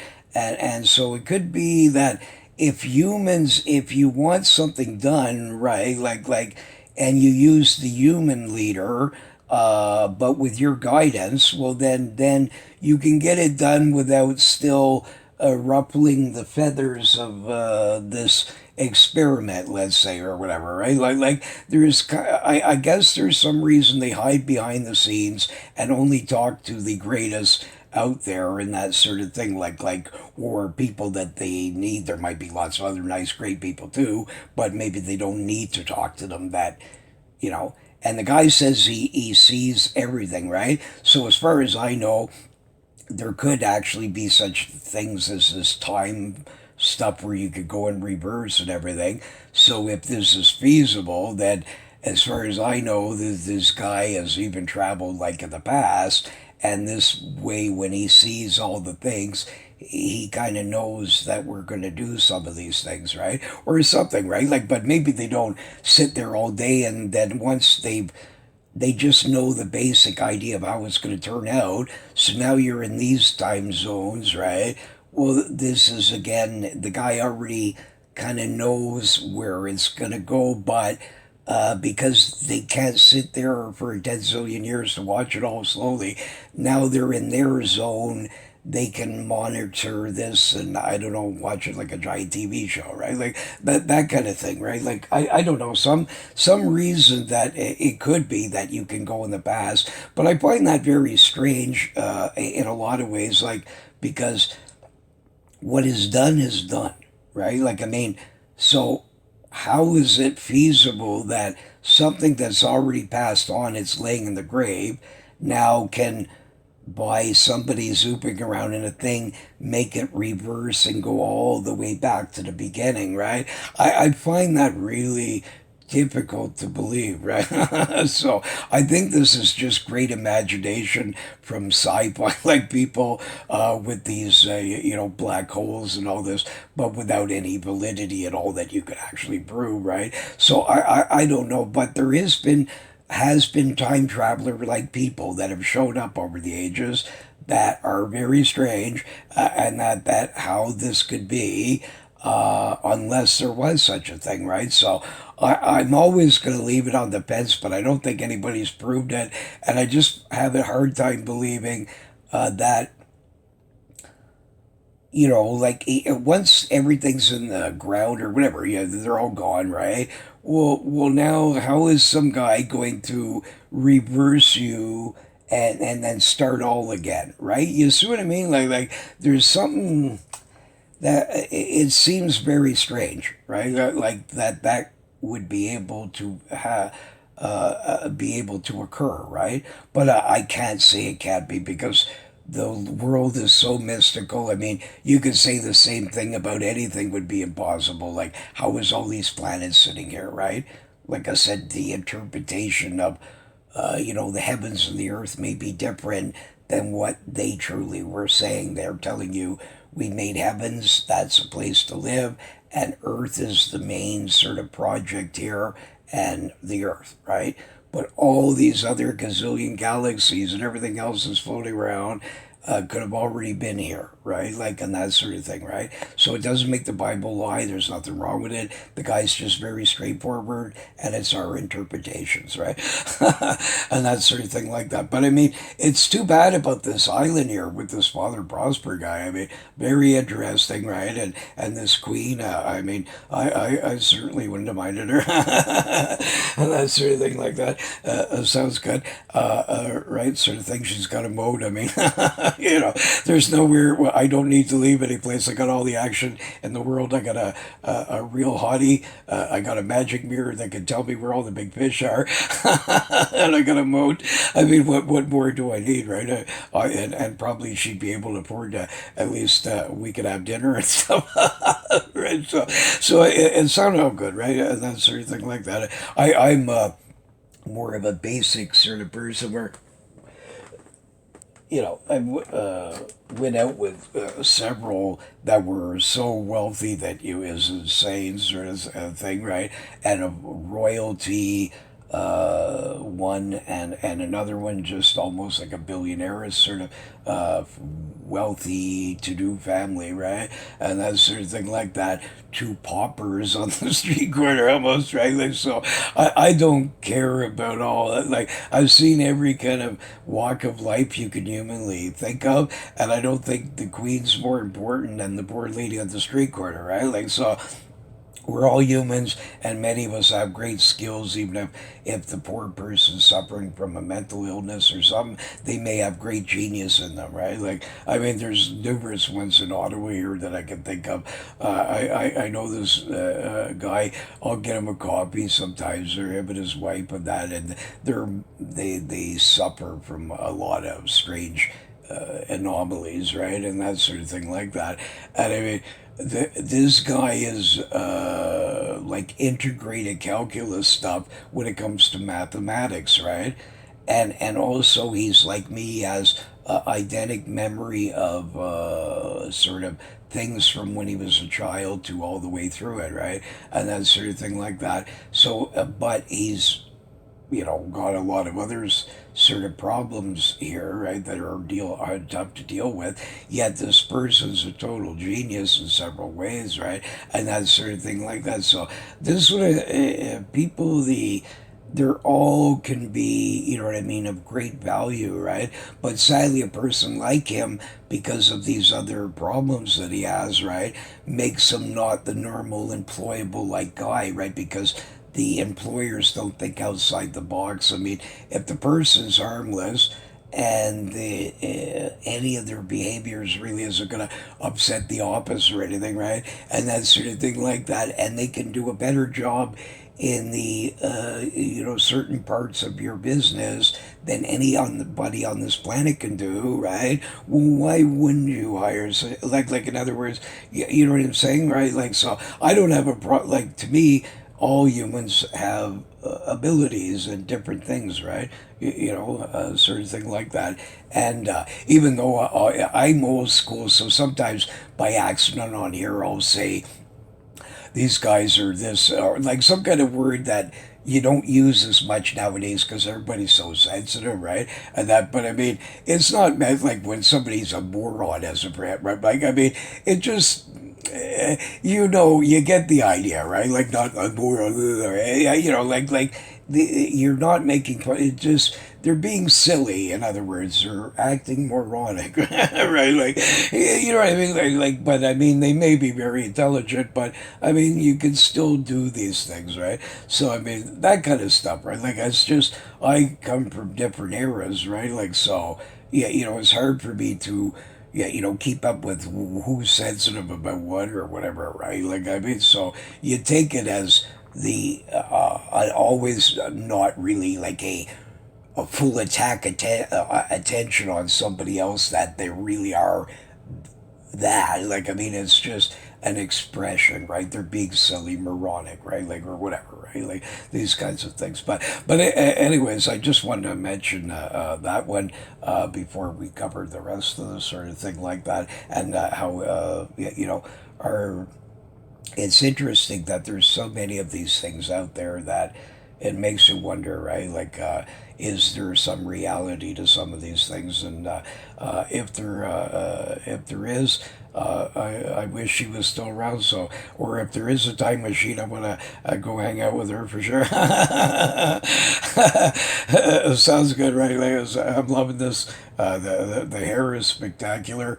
Her vision. She looks like she's dreaming of probably going shopping or something, or whatever she's doing, right? And that sort of thing like that, right? Like, some kind of a romance or whatever she's into, right? And that sort of thing like that. And you got this beautiful moat here and the whole sort of thing. So I just love all that sort of stuff. So she must have been really cool. Anyways, I would have loved to met her anyway.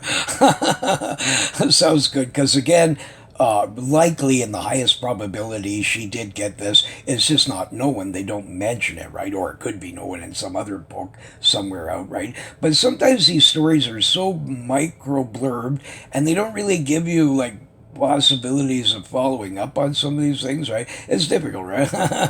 But anyways, I know she was out there. A cutie pie like that had to exist with a magic mirror. Sounds good. So anyways, we'll continue on. So next here, I wanted to talk about this mysterious case of Michel Trudeau and the Kokanee monster. The son of former PM Pierre Trudeau was an avid outdoors guy with several other friends. Supposedly an avalanche pushed him in crystal clear Kokanee Lake and sort of thing like that. And apparently none of these people could get to him and stuff, so they supposedly went away. And then when they came back, his body was gone. It was never found. Okay? So how is it that you're all together and you an avalanche again, just like the Dion-Le-Pas incident, which, if anybody believes that was an avalanche, go away. It's just not feasible, right? Like, in 10 zillion reasons. But because I've already covered this, I'm not going to go on about it again. Thank goodness, I'm sure somebody are saying. But I know that story is real. Other ones were found, including Zana in these regions and all this stuff. They exist, right? Sort of thing. But now here's the weird thing. When all of a sudden Pierre Trudeau and Margaret Trudeau get on there and start flying right away, saying, no, we want it all quiet. Don't please stop contacting us about it, and all this sort of thing like that. They shut up everything. When you ask any of these people, the story isn't out there, right? Like, it's all masked and seemingly hidden away. Why would when you're wanting to groom your son as the big, new rebirth of Pierre, right, and that sort of thing, like I said, he was the one they were actually grooming, and he probably would have done a much better job, likely. He seemed a bit more intellectual than his supreme aloneness there, right, sort of thing, but sort of idea. But the thing is that this guy, even though he's a Trudeau, and I'm sure he would have been a character too, up on this sort of thing like that, but this is bad circumstances. There's something really strange here. Now, I went to Kokanee Lake and I was looking for the Kokanee Lake monster. And when I got to this lake and I seen how crystal clear it was, you can see down the bottom pretty well anywhere. and how small it is. I said, what? Because I was imagining that how could a monster? Then it's interesting. This creature, big giant fish-like monster, or a serpent-like thing in a few sightings. Or giant fish like of some sort, right? Wayward sturgeon, these kinds of things that have gotten in somehow. There's always underground, like I said, caverns and things like that. And maybe a creature gets off course, and once a blue moon, it leads you to the same path to this Kokanee Lake, right? But now here's some strange things. People have disappeared in that lake, and quite a few little lakes around there.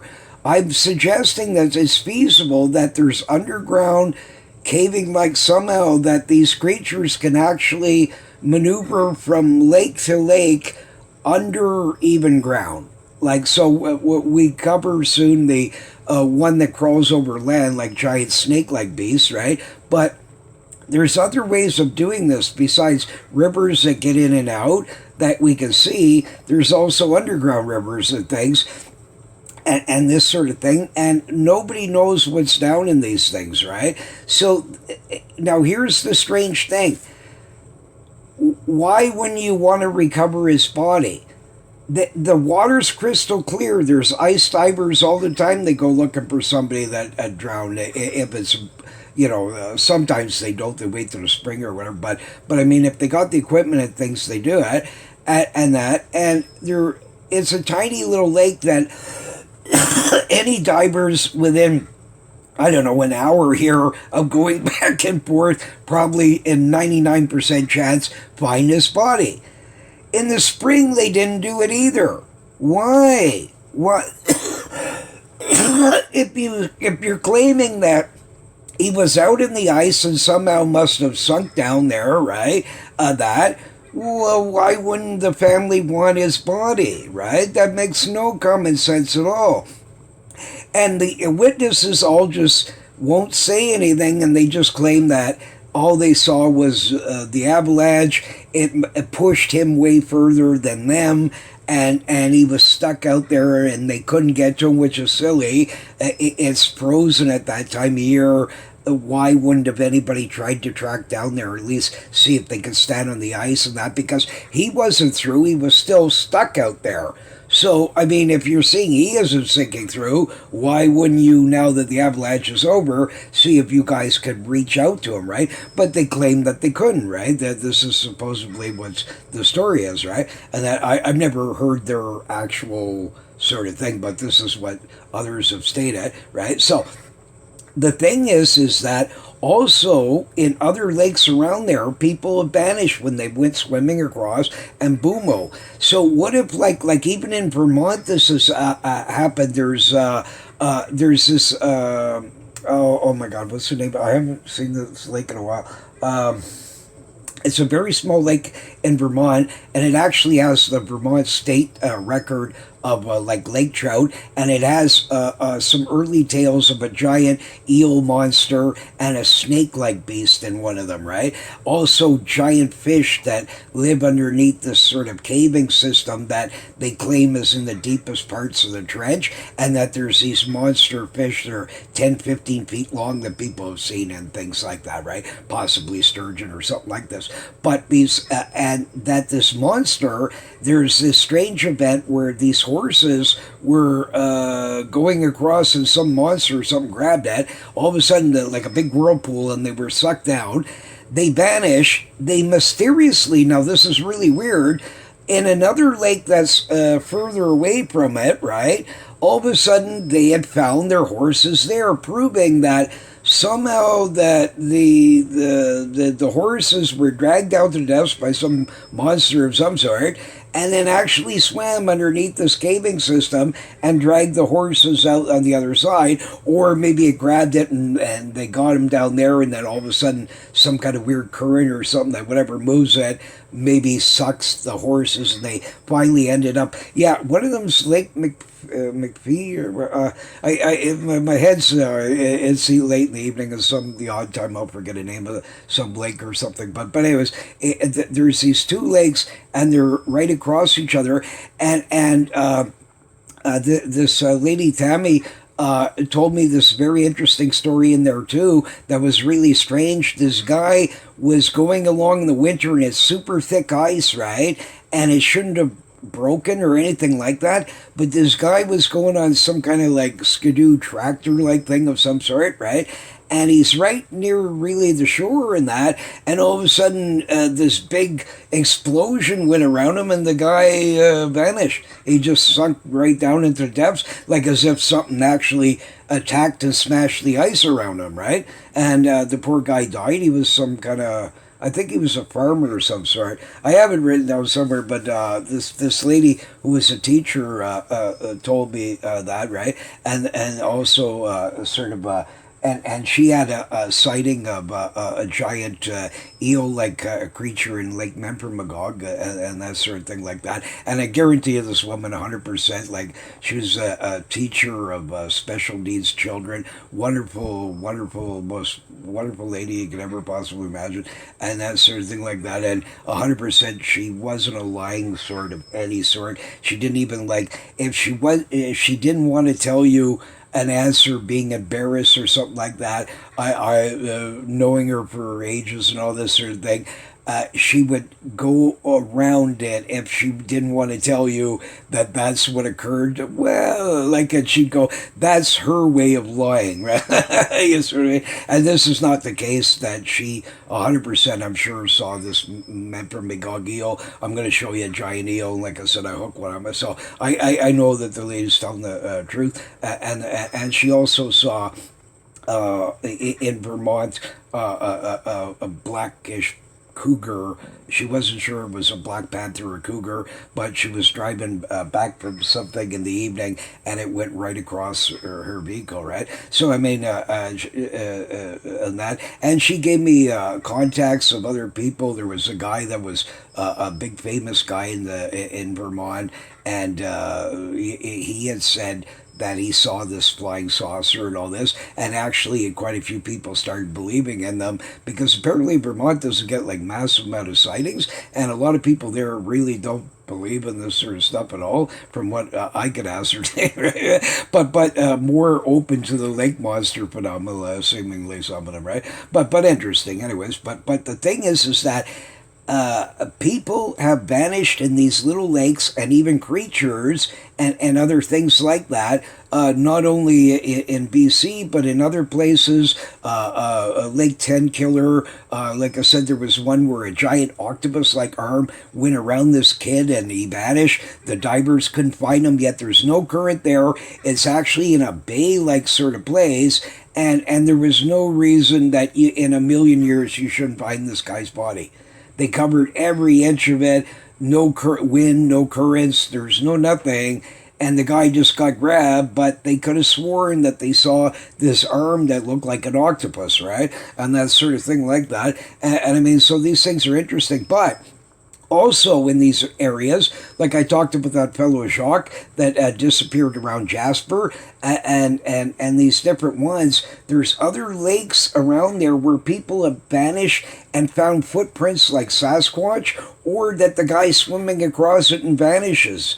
Right? So is it feasible that there's some of these lakes are interconnected in that, right? And through underground channels, and that some wayward sea creatures occasionally of some sort get in there occasionally, and some of these people by bad luck happen to be swimming at that moment, and kaboomo, now the guy's hunted around this lake for 20 minutes, and he goes back out the same way he came in, now seeing he can't go anywhere further, and he's eaten up half the fish population, right? He's got to move on to better things, right? So he comes back out the same way he came in, right? So creatures can get wayward and lost all the time, like I said, seals and everything else. So even feasibly, a lake monster that isn't known to science of any sort, or even in no one's like a shark or different things, could be make it through these things. Like I said, there was one 1,500 miles from the nearest ocean, and all these sharks in an underground subterranean river made it to this little pond. It's pure fresh water, and they were living in there for a long time. And they would other new ones would come in, and because they got wayward and went in, and they'd actually eat people as they're swimming across. This guy was vanished, and that's how they finally. And they couldn't believe it. There wasn't one. There was a bunch of them, and this is a dinky little pond, right? Smaller than even Kokanee Lake. So the thing is that I believe that these guys saw something. Either a Sasquatch grabbed him possibly, or this Kokanee Lake monster, right? And that sort of thing, and they were told to shut up about it, maybe that it would be too crazy, like that. And I bet you they gave them lie detector tests and told the Trudeaus, hey, no, sorry, this really happened. This probably Bigfoot and or whatever. And because it's a government sort of secretive like thing here, and the Trudeaus wouldn't want to go out and say that their son was killed by Sasquatch or a lake monster. I mean, that they feel that probably half the population would say, yeah, sure, or whatever, and start all this conspiracies that maybe they killed their own kids and all these wacky stuff. I could see that, right? So why is it that none of these people will talk, right? Why is it that the police never went to collect the body of the divers, right? And all this? You would only do that if you already knew what really happened to them. So I bet you these guys told the real truth, that they saw either a Bigfoot or some kind of monster here, because both are feasible. Maybe there's all at the same time. That would be a rough go. But anyways, something went at, and I'm going to cover on another show.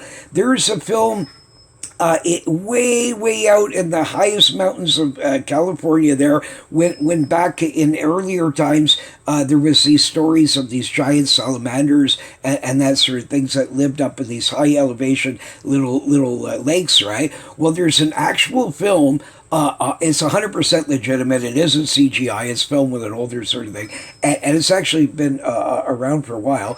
But this lake is so one of these tiny lakes is so small. It doesn't even have a name. It's got numbers. It's Lake 321 or whatever. I can't remember. It was 3 something or other. I think it was called. But this guy clearly has a film of a lake monster in there. This thing is way bigger than any fish species especially should be up in this sort of thing. It's 100% legitimate. It's going all over the place. Then you see it head towards the dark wall of the lake, like the pond-like lake, and he never comes around again.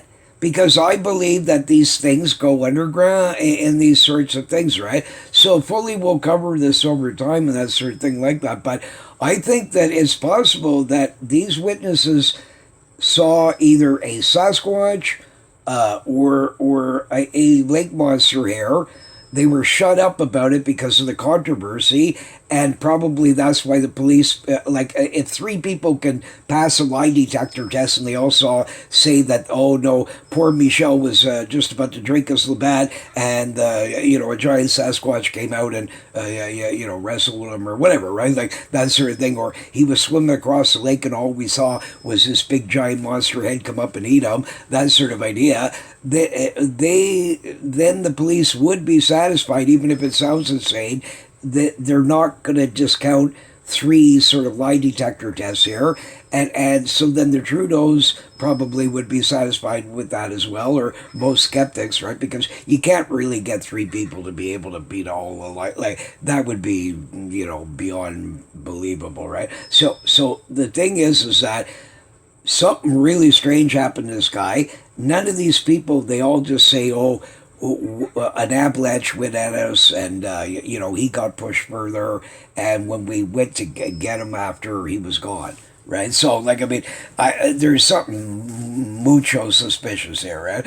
And that sort of thing like that. And I mean, this has happened all over the place, right? Like sort of thing like that. And if you doubt these kinds of things, like I said, I knew a guy that claimed in the Ottawa River that he was attacked by a giant octopus around Rito Falls, right? And here's a bunch of them here. Squid washed ashore, explanation of Loch Ness Monster.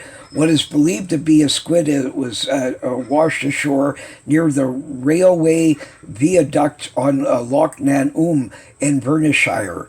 It is about 6 feet in length, has long tentacles all round its body, and I can't see that word here. Retractile head. People in the locality are of the opinion that the Loch Ness Monster is simply a large specimen of the same type. Several different rarities of squids have been washed up on the northeastern coast in recent years, right? So, again, there's even reports of a crazy octopus that hangs out in trees, man. So, I've seen numerous films. There's one from the Ohio River and different ones where clearly it is a squid or an octopus species.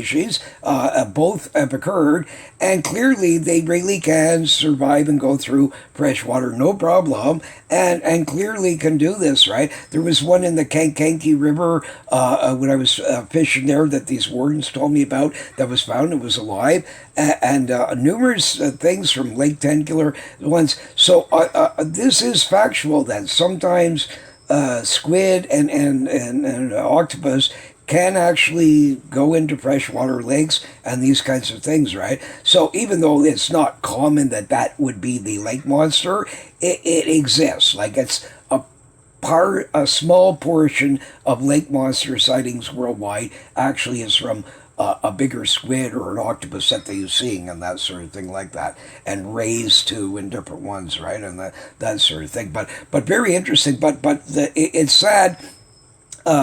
Like here, there was this guy. Remember, yeah, dear Mr. Crypto, my name is Ron. I live near Lake Tentacular. In the 1980s, there was a story of a boy in a bay swimming, and the witnesses had said he was pulled under the water by a huge arm that came out of the water, and then it wrapped around him. He then was pulled under and then vanished. Sadly, they never found him, right? And that sort of thing. And I think he's referring to the same story that I was talking about before. I don't remember exactly what year that occurred. But I remember reading this, and they said it was weird that this big tentacle sort of thing, right? And I sort of think so.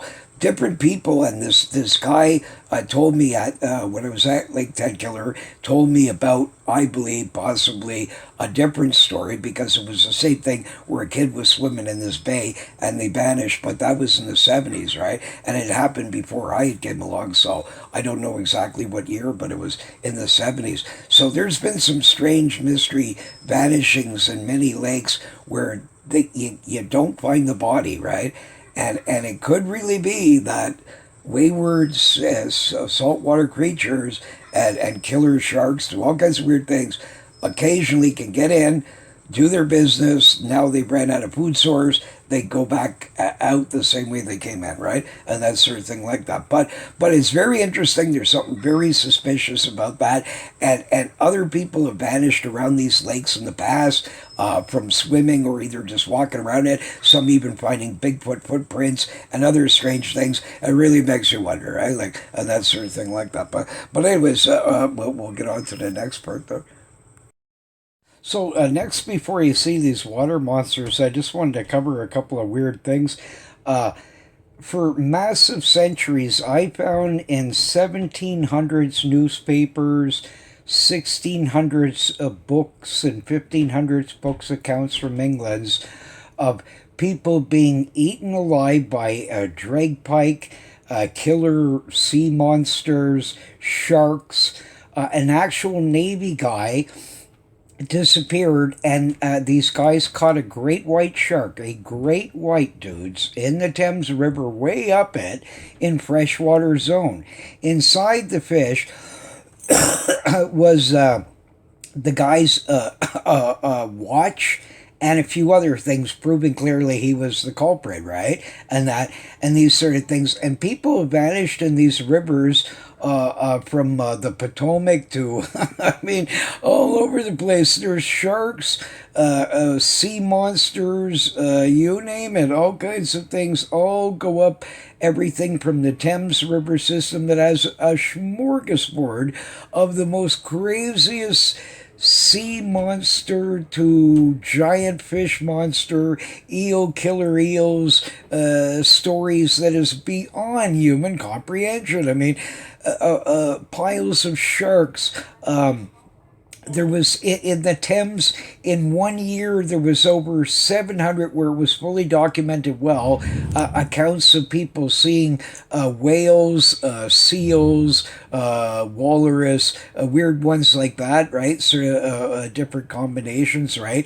A real sea monster that I can't identify. I don't. It's not any of our animal groups on this planet, like at all. Like it really is. What it looks exactly like these seahorse eel varieties that you would hear of in ancient days, right? Including in the Thames, where it's like an eel, but they got this like head more like a seahorse, right?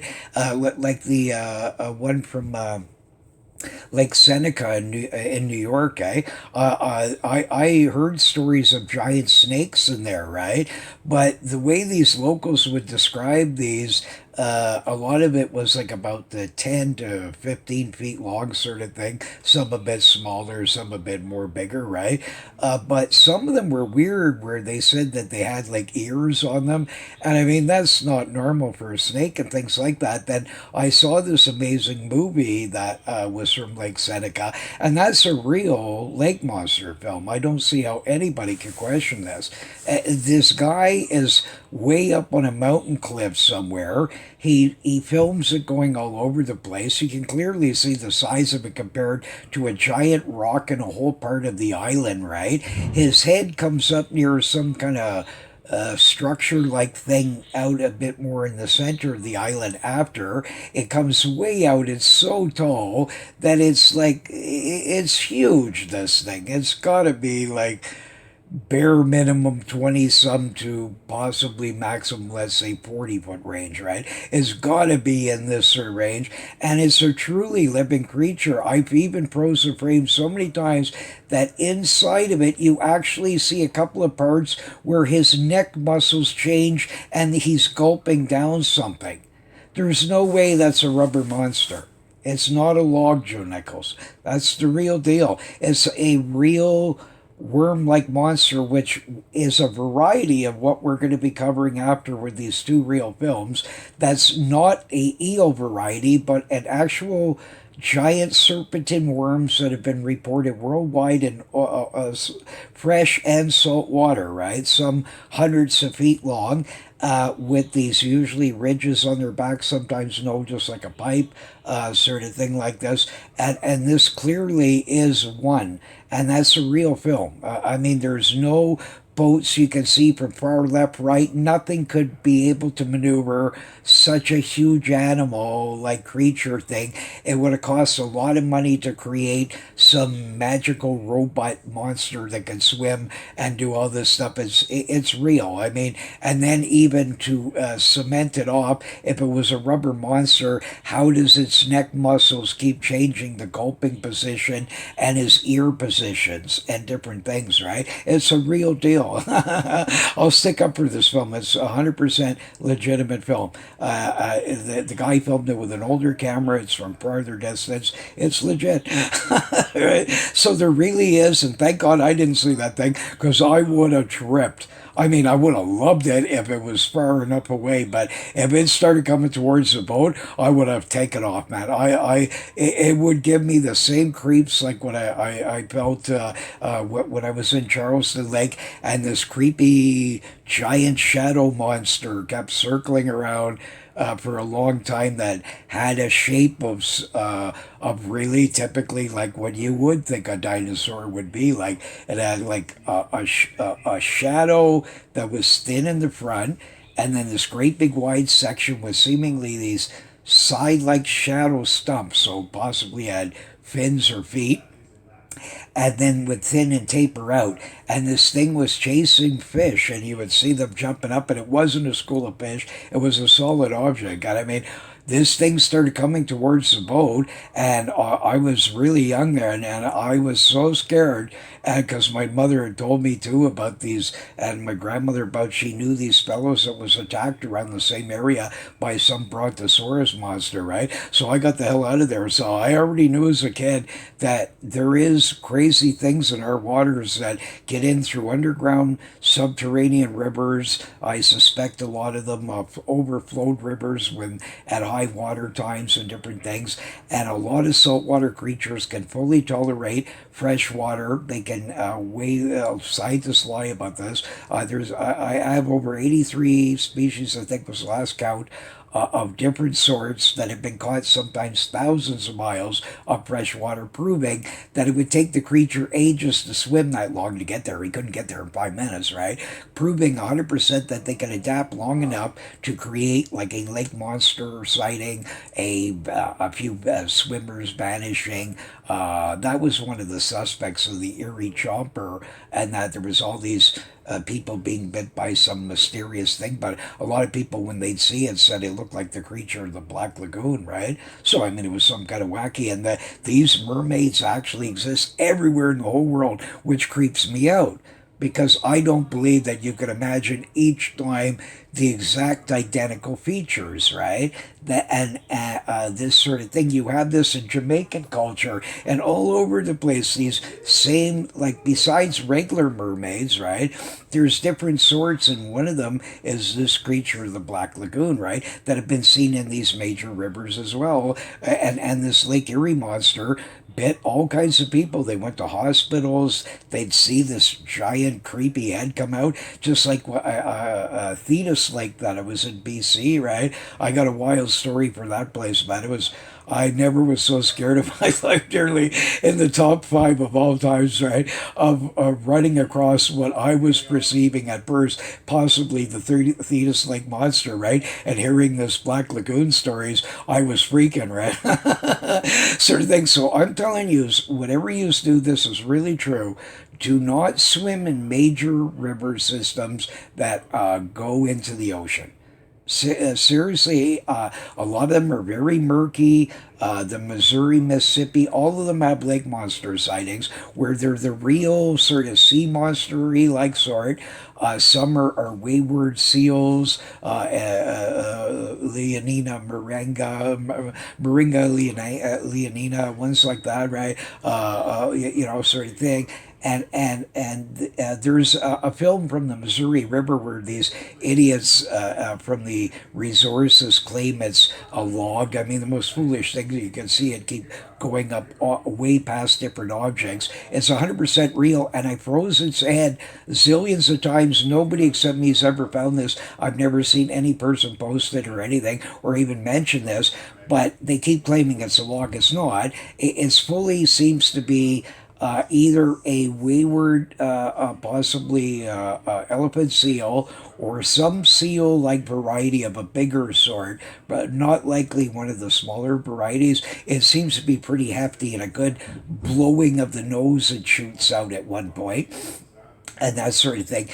When it was at its farthest distance away from the boat and they almost start to try and chase up to him, I kept freezing the frames. You actually see his head come up and a part of his eyeballs, and he seems to have some kind of nostrils and face that is similar to any kind of thing from a dugong possibly to a seal-like creature, a walrus, any of that sort of thing. And all of these creatures have been known to get wayward and go up major rivers. So it's not mysterious at all. The guys didn't make it up. It truly is a lake monster, but it's in that variety of that. It's a known animal to science that are wayward, right? And this includes even octopus, squids, all kinds of stuff I'll cover here. Even in the 1800s, this occurred in another lake that had lake monster reports in it, right near Ness there, and we'll cover that in a second, right? But the thing is that there really is sharks, and people went swimming in these waters and have vanished. and there's no explanation. They just say, oh, well, the current must have taken them. Not really. I mean, there's stories of divers being attacked by catfish 15 feet long, whether they're really exaggerations or not. This really could be that there's these gigantism growths or unknown rare species that look similar like others, right? Like giant blues or flatheads, where they kept a genetic gene that, like the dragpike did, where a off branches out there and they're so big that's why nobody ever lands them. They just straighten out these normal hooks that anybody would use in freshwater environment, right? And that, but I mean, there's these crazy stories, and not only in this country but all over the world, right, of that sort of thing like that. So especially muddy ones that you can't crystal see, right? And also gator reports of people attacked, and giant alligator gar, and up to 20 feet in old days,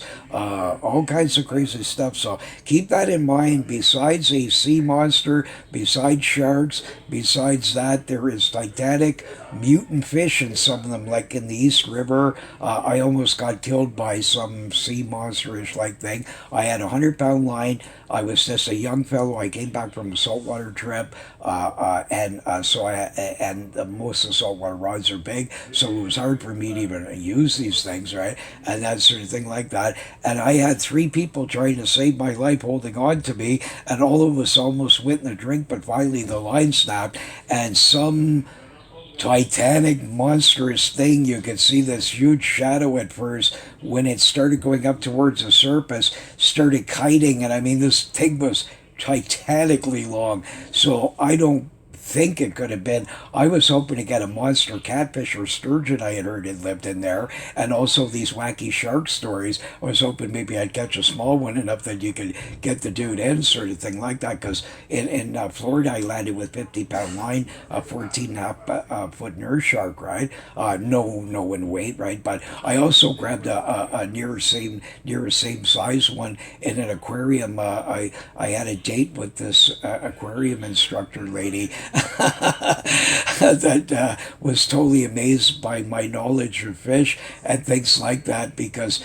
she said there was no sharks in fresh water, and I started making examples like the Zambezi shark and stuff. So she was all kind of like me, right? So she brought me up for a private thing to feed the sharks, and I wasn't supposed to do that, but I grabbed this giant nurse shark as it went by, one of the biggest ones that they had, right? That sort of thing, and it almost burned my skin, right? But I knew that they're more harmless and that sort of thing, but you're, of course, not. So she admonished me, and I had to buy her more popcorn later, sort of idea, right? But anyways, a really nice girl, but sadly I had to go back to Canada, right? But we were kind of suited for each other, right? That sort of thing like that. But anyways, you got to watch out in these lagoons. Things, I saw crazy stuff in a lagoon of some crazy animal that was really huge that came from the ocean that I don't think was a whale. And I was on a jet ski, and I've never, when I fell off of it, I was so scared that you never seen a human being fly back on something and get the heck out of someplace fast. Than that, because I know these are when these jet skis first sort of almost came out. Like, I'm not sure. I think there was some possibly in the late '60s that, but it didn't really become popular or available in a lot of places until the '70s and that sort of thing like that. And that was the first time I had used one, right? And in the Canadian market, you never saw one of them yet, really, sort of, right? And that sort of thing. But now they're a pest, man. They go up and down. They'll drive around fishermen and bug their spots and act like tools. A lot of them have juveniles, right? That sort of thing like that. But I mean, yeah, So and hopefully some sea monsters gets a few of them in these major rivers. So I hope they start actually driving up and down the Thames. And my a plank buddy sea monster, that actually there's two separate films from two different individuals at different times of year with the same lake monster. It's 100% real, that thing. It's a plank sea monster of some sort, right? And like I said, there's another one, like a seahorse thing, where the guy had multi photos of it splashing in different directions and doing all kinds of things. And all kinds of other witnesses saw this thing too. And porpoises, sharks, wacky creatures. All of them have been found up the Thames to the Zambezi. So I mean, these major rivers have this. The Ottawa River sharks, same thing. A porpoise once hooked by an ice fisherman. That the poor creature died because it couldn't find a hole to breathe through, and the ice was really thick, and it was a cold winter, and that sort of thing like that. So I mean, but truly, when you're out in these things, especially with murky waters, like in Oklahoma, they got this lake there that people been the natives hate going. They don't like going fishing on it or anything because they say that there's giant octopus monsters that live in it, right? I can't think of the name of it the second, but it's not massively far from Lake Tenkiller, which also has these octopus stories and real documented cases of people vanishing and all kinds of stuff, right? Including a guy told me a story about this in the 70s, and then I saw in the 80s a report about that sort of thing where this kid swimming in a bay, no current there, there's nowhere to go, there's nothing, and gazillions of divers looked for this guy forever, or way out, even a zillion miles past where he could have went, and it's crystal clear water, and the guy was gone. But the witnesses said that they saw this huge arm come around and look like a giant octopus arm and grab him, right? So some of these lakes may possibly have some relic wacko population of octopus or squid possibly that have gotten in that are tolerant to the fresh water, right? And that sort of thing like that. So keep that in mind. I know some script, but there's enough evidence of this out there to show that this is actual based on some reality at least, right? Like look at this one here. Squid washed ashore, February 26, 1936. Explanation of Loch Ness Monster. What is believed to be a squid has been washed ashore near the railway viaduct on Loch Nanoom, which means Lake Nanoom, right? Okay, in Burnishire, right? So very close to Loch Ness, right? Just all these lakes have these stories pretty well across Scotland, Ireland, almost any one of them pretty well, but because they're like I said interconnected. I think a lot of them, right? And it was about 6 feet in length, had long tentacles all around, and his body had a retractile head. People in the locality are up to the opinion that the Loch Ness Monster is simply a large specimen of the same type, right? So even people like back then, there's also a photo that one of the Loch Ness Monster photos I do not believe is fake, and it really can't be a wave or anything, and it actually looks like a giant ray. And this is fully feasible. There's rays in fresh water in many, many bodies of water worldwide that have been found. There's unknown species in Japan in a lake there, sort of thing like that, that witnesses have seen for ages. There could possibly be one in even in not in Finland. What the hell's it's this lake is unbelievable. It has pike in it, so you know what in big that there's stories of people's animals, people being attacked by them going across even the ice. Okay, and crazy stories, but they also in this lake have this wacky story of this sort of gliding devil monster that seems to be some kind of manta ray like creature, and they'll jump right out of the water like rays, some of them do, right? And they see this in this lake sometime, and I again suggest that either got trapped there after this flood and adapted to it, and there's just small numbers of them, right? And then they make the odd sighting. But what's strange about it is they claim that the thing's got some kind of like points around its head, like as if they has like a crown or spears.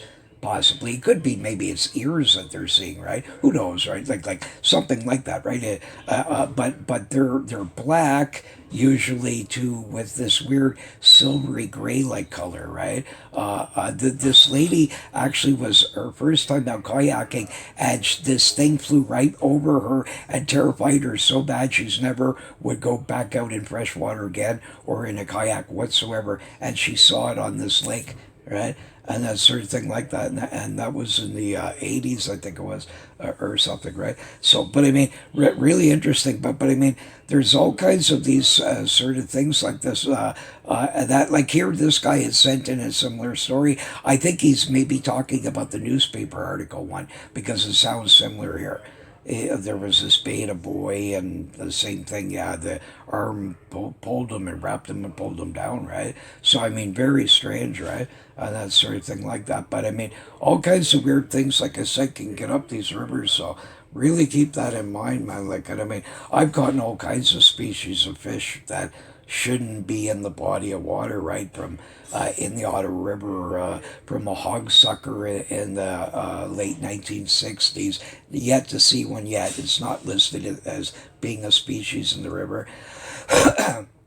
And that never seen one again, and I'm a expert at them. I've gotten over like probably about 50 some species, and actually won sucker tournaments where they had these contests. Right? So I mean, very entertaining. I got a picture of me winning this one. It was and that was mostly what I caught. It was they just had, like, there was huge schools of suckers in this area back then, of white suckers and things like that. And I got a picture of me with the 107th one that I'd won, right? And this was, I think, the third year in a row that I'd won this thing. But it was for this contest, it was for the most, right? And that sort of thing like that. And I still have a picture of it somewhere, right? It was rare. Most of these tournaments I'd go to, almost never even think of that. I don't know why. We just, yeah, here's a prize. Yay, right on, man. We got a couple grand here. Let's get a six pack, whatever, right? Like that kind of thing, right? Like so. I mean, it wasn't like, I don't know. It just didn't sort of, should have thought about more of that sort of thing, right? But I mean, you know, and a lot of these Canadian ones were so cheap. Half of them wouldn't even give you a trophy or all kinds of weird things. They just have like a cash prize or all kinds of weird things, right? It was a drag, a lot of them, and that sort of thing, because you're paying the entry fee, and a lot of them would promise you, like, I went on this big one, the St. Lawrence, and we came in fourth, and it was supposed to be, I think, a couple of $1,000 or something like that, right? Like in that range for that particular slot, right? But instead it ended up being like about 700 because not the whole field showed up, right? And that sort of thing like that. And I mean, we only lost like about a pound and a half between fourth to first, right? It's could be very close on these things, right? That one extra 2-3 ounce fish here and there, right? Like, and all that stuff, from being the big hero to a bit more towards zero. So right here, right? And that sort of thing like that. But here's an interesting creature that people keep saying is a log. So obviously there's a lot of Joe Nichols out there, and that obviously are silly. All right. So let's look at this one here. Okay. Now here's some interesting things. Piles of people keep saying this is a log, or that it's a beaver, or these stupid things. Okay. This is none of the case. They all keep saying it, or it's the Loch Ness monster teleported. I mean, I've never seen such stupid comments. Not one single human being seems to know what this is. Now, I can't tell you 100% for sure which species it is, but I can tell you this much, that I believe this to be a tapir. Okay, as they live in many places across the world. I think there's an Indian tapir, an African tapir, a South American tapir, which I think more likely is this one, an Asian tapir. What else is there? I think there's maybe one or two others, sort of, right? But anyways, there's at least like 4 or 5 of these kinds, right? And interestingly, all of them, none of them, have these interesting facial white features and stripes of any examples that I've ever seen. As well, the only one that has this ridge-like hairdo thing, the other species don't look exactly like that with that same hairdo-like thing, is this one species of tapir that are typically all a darker black from every photograph I've ever seen of them. However, new species of tapirs have been identified in even more recent times, right? So I suggest that this is either, to me, this looks like it could be a South American environment, possibly even a Asian river of some sort, that sort of thing, even African, even possible. I don't know these. It's not defined enough here to tell what species of tree these could possibly be or whatever. But I kind of suspect this is more of a South American sort of thing. But whatever the case, or Indian even possibly could be an Indian river, although it looks fairly clean for compared to the Ganges and that sort of thing like that. But I think that this possibly could be an unknown species of tapered science, or that this species that I think actually doesn't exists in South America. I'm pretty sure it's the smallest one of the tapers that have this. Do you see at the top of his head this ear ridge like hair, like almost like a camel hump head he has, and he's got this little mohawk like thing going on there, right? But all of them are supposed to be dark from the examples or anything they mention about them. And so, because I'm not a world's authority about them, we need Forrest Gallant or somebody that would even know more about these sorts of things than I would, or somebody that's an expert on tapers. Is this a unknown species of taper, or is that a known anomaly that occasionally this species gets these white patches on them and things like that? You can clearly see his ear, exactly where tapers would be, the nose. Tapers are known to swim. They're like a pig-like creature of an ancient sort, right, according to them, right? Sort of thing like that. But I find this very interesting. It's 100% legitimate. It clearly really is a taper of some sort, but which one it is, or if I'm wrong about that, there's other species that look similar, like a Bakari, these kinds of things. Whatever the case, it may be known to some scientists out there that I'm not familiar with the examples I've seen, but I'm, because I looked at a lot of different examples, I'm wondering more on the fence that possibly it could be unknown, right? But, and because nobody on the internet has even identified it as that, and obviously a lot of people don't know what a taper is and that sort of thing, well, then this, what I'm suggesting, that's what it is. But we need a Forrest Gallant like guy or somebody like him to that. And if not, well, there's a chase for Forrest Gallant right here. We need to find out exactly where this river was filmed, and obviously there really is a unknown species of tapered science right there. Look at the size of this dude. He's creating pretty big Loch Nessy monster waves, right? Sort of thing like that. So very interesting. So next we're going to look at these lake monsters here and that sort of thing like that. And but you're going to clearly see a real proof, 100%. I'll freeze the frames for you and everything. It's legitimate. It was filmed with a drone. It's the most astonishing film to prove that giant angolas exist on the planet. And then the next one, our mobile lake monster, to show the Joe Nichols out there that there's nothing to be skeptical about.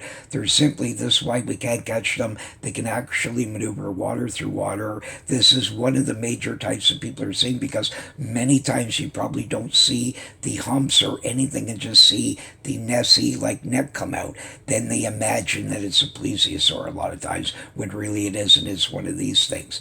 And that's why many of them have these ridges on their back. Some don't, because they all have the same modus operandi. They move up and down like Ogopogo, what I saw, and that, and they can crawl over land and go under subterranean rivers and that, and nobody's going to catch them. And they're too big for typical nets. Most lakes, you're not allowed to even big do netting like that or any of this sort of stuff. So that's why the scientist guy, and because the odds of you being in the spot that he happens to be up on the surface at that moment is extremely slim, in the same lake, same hour, same minute. Like I said, like Lake Baikal, it's over 5,000 square miles. Okay, so what is the odds that you're going to see the Lake Baikal monster? I mean, let's say you had a group of 100 scientists that could cover, each one's going to do a mile per day and sit there, right? So there's 100 miles, right? It would take 10 days. There's 1,000 miles, right? Okay, so then it would take 50 days, and there's your 5,000 miles. So 50 days, but now each time these guys are going to move, meanwhile, maybe the monster went behind you again. You see what I mean? I mean, the odds of any of this, or maybe staying down deep, right? The odds of anybody seeing this Lake Baikal dragon or any of these space aliens that the Russians ran across down there that may live down there, and super giant man-eating fish and all kinds of wacky stuff that's said to be in this crazy lake, right? And other ones too around the world, right? These some animals really are big that exist unknown to science, and this actually could at least, or at least somebody could solve up the mystery. Say, yeah, occasionally tapirs or pecaris, these guys, whatever it is. I'm not an expert at either one of these to be 100% sure of any of this, but I can, by knowing animals all my life and that, and certainly know that it's got to be something like this, of this sort of family, and I certainly cannot find one that looks like this. So I find that interesting through many researches, from typical wiki like garbage to all kinds of different ones, right? Because with wiki, I mean, a lot of it could be not accurate information sometimes, right? But anyways, you'll see these guys next, and it's totally fascinating. So what we're about to watch here is a truly unknown sea giant snake-like, from all these ancient reports to today, possibly a mobile lake monster version here. This is an authentic beach film here, and if you can even line up here, you're going to see this person here. This looks like a female with some sort of long hair or whatever it could be. It's too blurry to 100% know, but anyways, in this sort of range, typical humans are mostly at least over 5 feet here. And so this thing here is, well, probably in the 30 some sort of foot of length. And it truly is an actual fully unknown giant sea snakish dragony sort of thing going on here. So we'll check this out. Okay. So you see how much of her in the film, okay? Look, now watch this. You're going to see, okay, and hang on. It's going to start doing a loop after. See the loop? See that? 100% it's not a whale, right? Like 100% you can see the loop there. Look at the length of this creature. It's extraordinary. So I'd like to see Joe Nichols. I'd like to see anybody state that this is a log or a wave. You really need glasses, you people. You got to stop denying reality. Reality. Sorry, it is reality. The Final Fantasy, to a lot of you people, even myself, when I get right into it, it almost seems like reality, right? Or these kinds of fun games. I can understand that you live in a video game world. However, this is authentic. This is real stuff. There really is, and how any human being could think that they know every fish or monster in the ocean is ridiculous. I mean, look at there. I can have every Joe Nichols skeptic that's ever been on the face of this earth and sit them out in this ocean bay, and they won't even cover nothing. So you see what I mean? Like, it wouldn't matter. You have trillions of more to go here and then there's massive depths, miles down, and all kinds of stuff.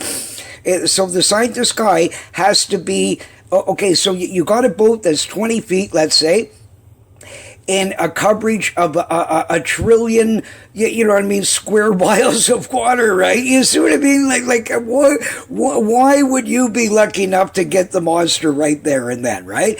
You see what I mean? And even a regular boater, right? Like, these things are just very random and this kind of thing like this, but this clearly, really, truly is an unidentified, gigantic sea snakey sort of thing. These creatures exist. There is no more doubt about this.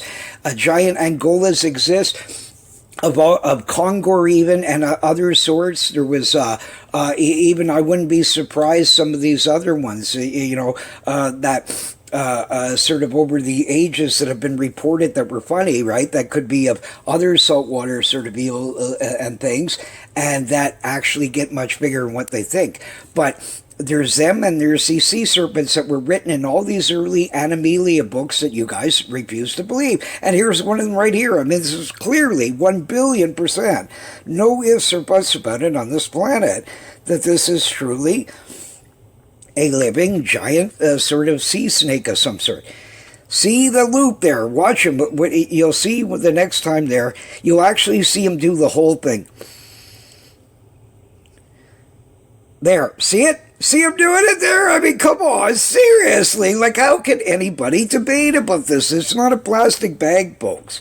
These things actually are real, and the whole internet world makes fortunes off of the Joe Nichols being skeptical off of it when there's nothing to be skeptical about. These are factual, real creatures, lake and sea monsters of unknown species to science actually exist. Can you get this, folks? Enough of this. It's just pure foolishness. This is another one. 100 billion%. This is not a whale. It's not any known creature on this planet. It's not a wayward cobra. It's not a giant python. It's none of these things. Clearly, you can see him doing the whole loop thing like I've shown. There we'll have some more Sasquatch varieties and some more mystical items, a few strange encounters, intriguing, believable witnesses such as Robert Morgan here, and that sort of thing like that. I met him, a very nice fellow. He was, we talked for, I don't know, a couple hours nearly or something, and a real nice fellow. And people like this, I find, like I said, the Lori Ann Winklemans and some of these other ones, right, that are, to me, impeccable witnesses, right, and that sort of thing like that, and that was interesting too. I don't remember if I had already mentioned this, but it was just interesting. I had told everybody that I'd bet $1 trillion that Lori Ann Winkleman and her son was not lying. I fully knew that she really saw something wacko out there, right? And that sort of thing like that. Well, William Shatner put her on his show, and both her and her son passed lie detector tests. I mean, you can't do that. Police don't. They have to let people go if they do this. Like, I mean, that's how hard it is to trick the system. It's probably been done, and this there. But in other words, it's so the person that might pass this or fail or whatever is maybe a psychological order where they really believe these things or whatever, right? Like these kinds of things. And this could be occasionally, but this woman is fully cognitive in every way, shape, or form in this universe, right? Like, so, I mean, this, and there was one that I wanted to put on here, Mrs. Myrtle Walton, and that sort of thing like that. And she was the daughter of William Rowe, and Garrett, her and her husband heard a screaming Sasquatch that sounded a fair amount like the Sierra Nevada recordings, right? And she did the drawing to help her father give it to John Green, right?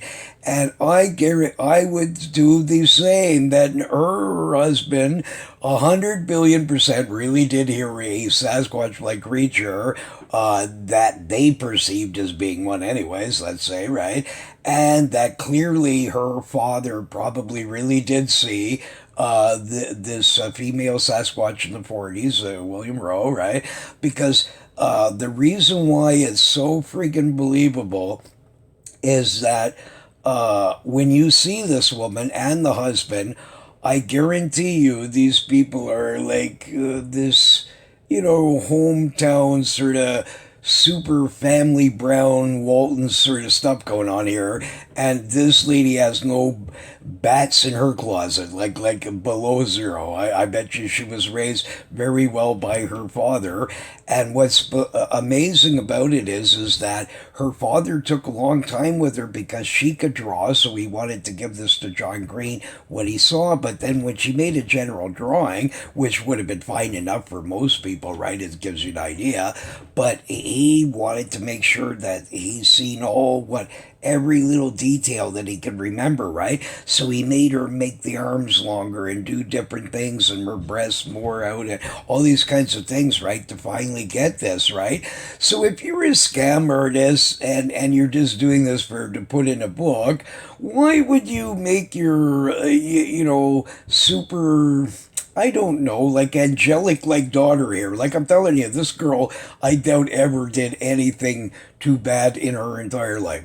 Really, so everything about her is like uh, I don't know. Yeah, you know what I mean? Saintly like stuff almost, right? And the same with her husband, very gentle, nice, soft spoken, and they're all everything's wonderful butterflies. This is this kind of a couple, right? So I know that they didn't lie, right? And so they and I also doubt that you're going to torture your poor daughter, make her work mass hours here just to send off to some guy and keep creating new imagination and make her redraw it. I really find this hard to believe, right? So, and because of her mannerisms and how polite she is and everything else, I would bet again $1 trillion anytime and know fully well that if these people were still alive, that they could pass that lie detector test, no problem, a 1 billion%. Right? So that's what I'm saying. There's things out there that are intriguing, and the same with Robert Morgan here. I don't know if he ever took one or not, but it doesn't matter. By talking to him a long time, I know that this guy saw that just like myself, this Kickapoo Creek little creature, right, and that sort of thing. That there was enough there to make me possessed by the subject, right? And once you are this guy gave up a huge government contract so that he would have made way more money, right? And that he because he saw one, right, when he was having his camping out, right, and that sort of thing like that. It's a very interesting interview and that sort of thing like that. But I mean, people like that are not going to give up their whole life because they saw a boogeyman shadow, right? You're doing this because you know when you hear screams and see branches that are busted the next morning, 8, 10 feet up in the air and ripped right off at the base, okay? Nobody can do that, people. They can't. Right? Put a giant, you know what I mean, 1,200 pound gorilla like Sasquatch dude that's, I don't know how tall this, like, because this guy was tall and he said that this thing was leaned over and it was at least several feet leaned over above him. So it could have been 9, 10 feet tall or so, right? And this range of that's the things that was breaking. But meanwhile, of course, it could lift up its arms more, maybe to do this. I don't know, but whatever, right? Like, anyways, he was huge, and the sound and screams and the reek of this dude is not duplicated by any human being who could do this. No way. This guy sounded like the diaphragm of an elephant, except like insanely angry and more like satanic. Like, I mean, I'm telling you, man, it's so creepy. The only thing that I've heard similar was the one in the Sierra Nevada recordings, which was 100% not a human being. So I fully agree that must have been one of these kinds, right? But this guy was angry, so it was different. Like that guy sounds like he's insane too, but that one was different. It was like. He's like angry, like that kind of thing, right? Like, but it was like echoing almost, like I can't explain. But and the reek of this dude was like the most putrid stench that ever in history, man. Like, I mean. This guy's coat, his body reeked. You could smell it all through the like. I mean, the whole. But anyway, so I know, like, even though I didn't see it, I heard it and smashing through the woods and really peeped off, right? And I see this guy running for his life, and he's got a black eye, and his whole body is embedded, like, as because this guy, when he punched him, sort of thing, this guy slammed so hard on the ground that it actually penetrated up through his. It was one of those old lumber coats, you know, those. Black and red ones there that was back in the day, right? And that sort of thing like that. So, but I mean, craziest thing ever. And hearing this guy, and I was so happy that he didn't come out and chase him instead, right? But anyway, so I just know that these things have to exist because of even this sort of thing. Like, what else could that have been, right? I mean, he saw him in there, something slammed him to the ground.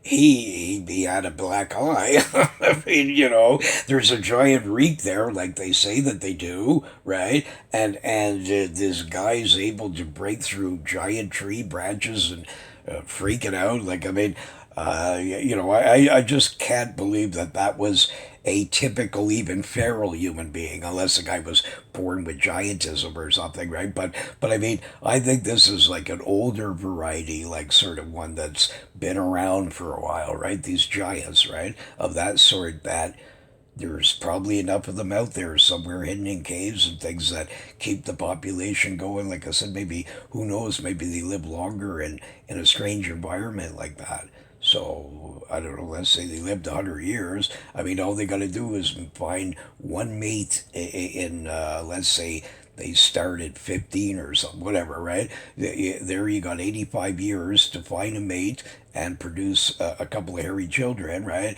Well, that could be, there's so many people that go visiting every year, right? And all weird stuff. I mean, and that's why you see different varieties. If they're the old biggest ones, maybe they stand out more and we see them more often, right? Or whatever, right? But I mean, there's all kinds of varieties here. But anyways, we'll cover a bunch of great witnesses like this that are very hard to dispute with here. That even if you're a skeptic, I mean, really, like it's like Mary Poppins coming and tell, like, you sort of like there's certain people that just are telling you the truth, or at least they fully perceive this, right?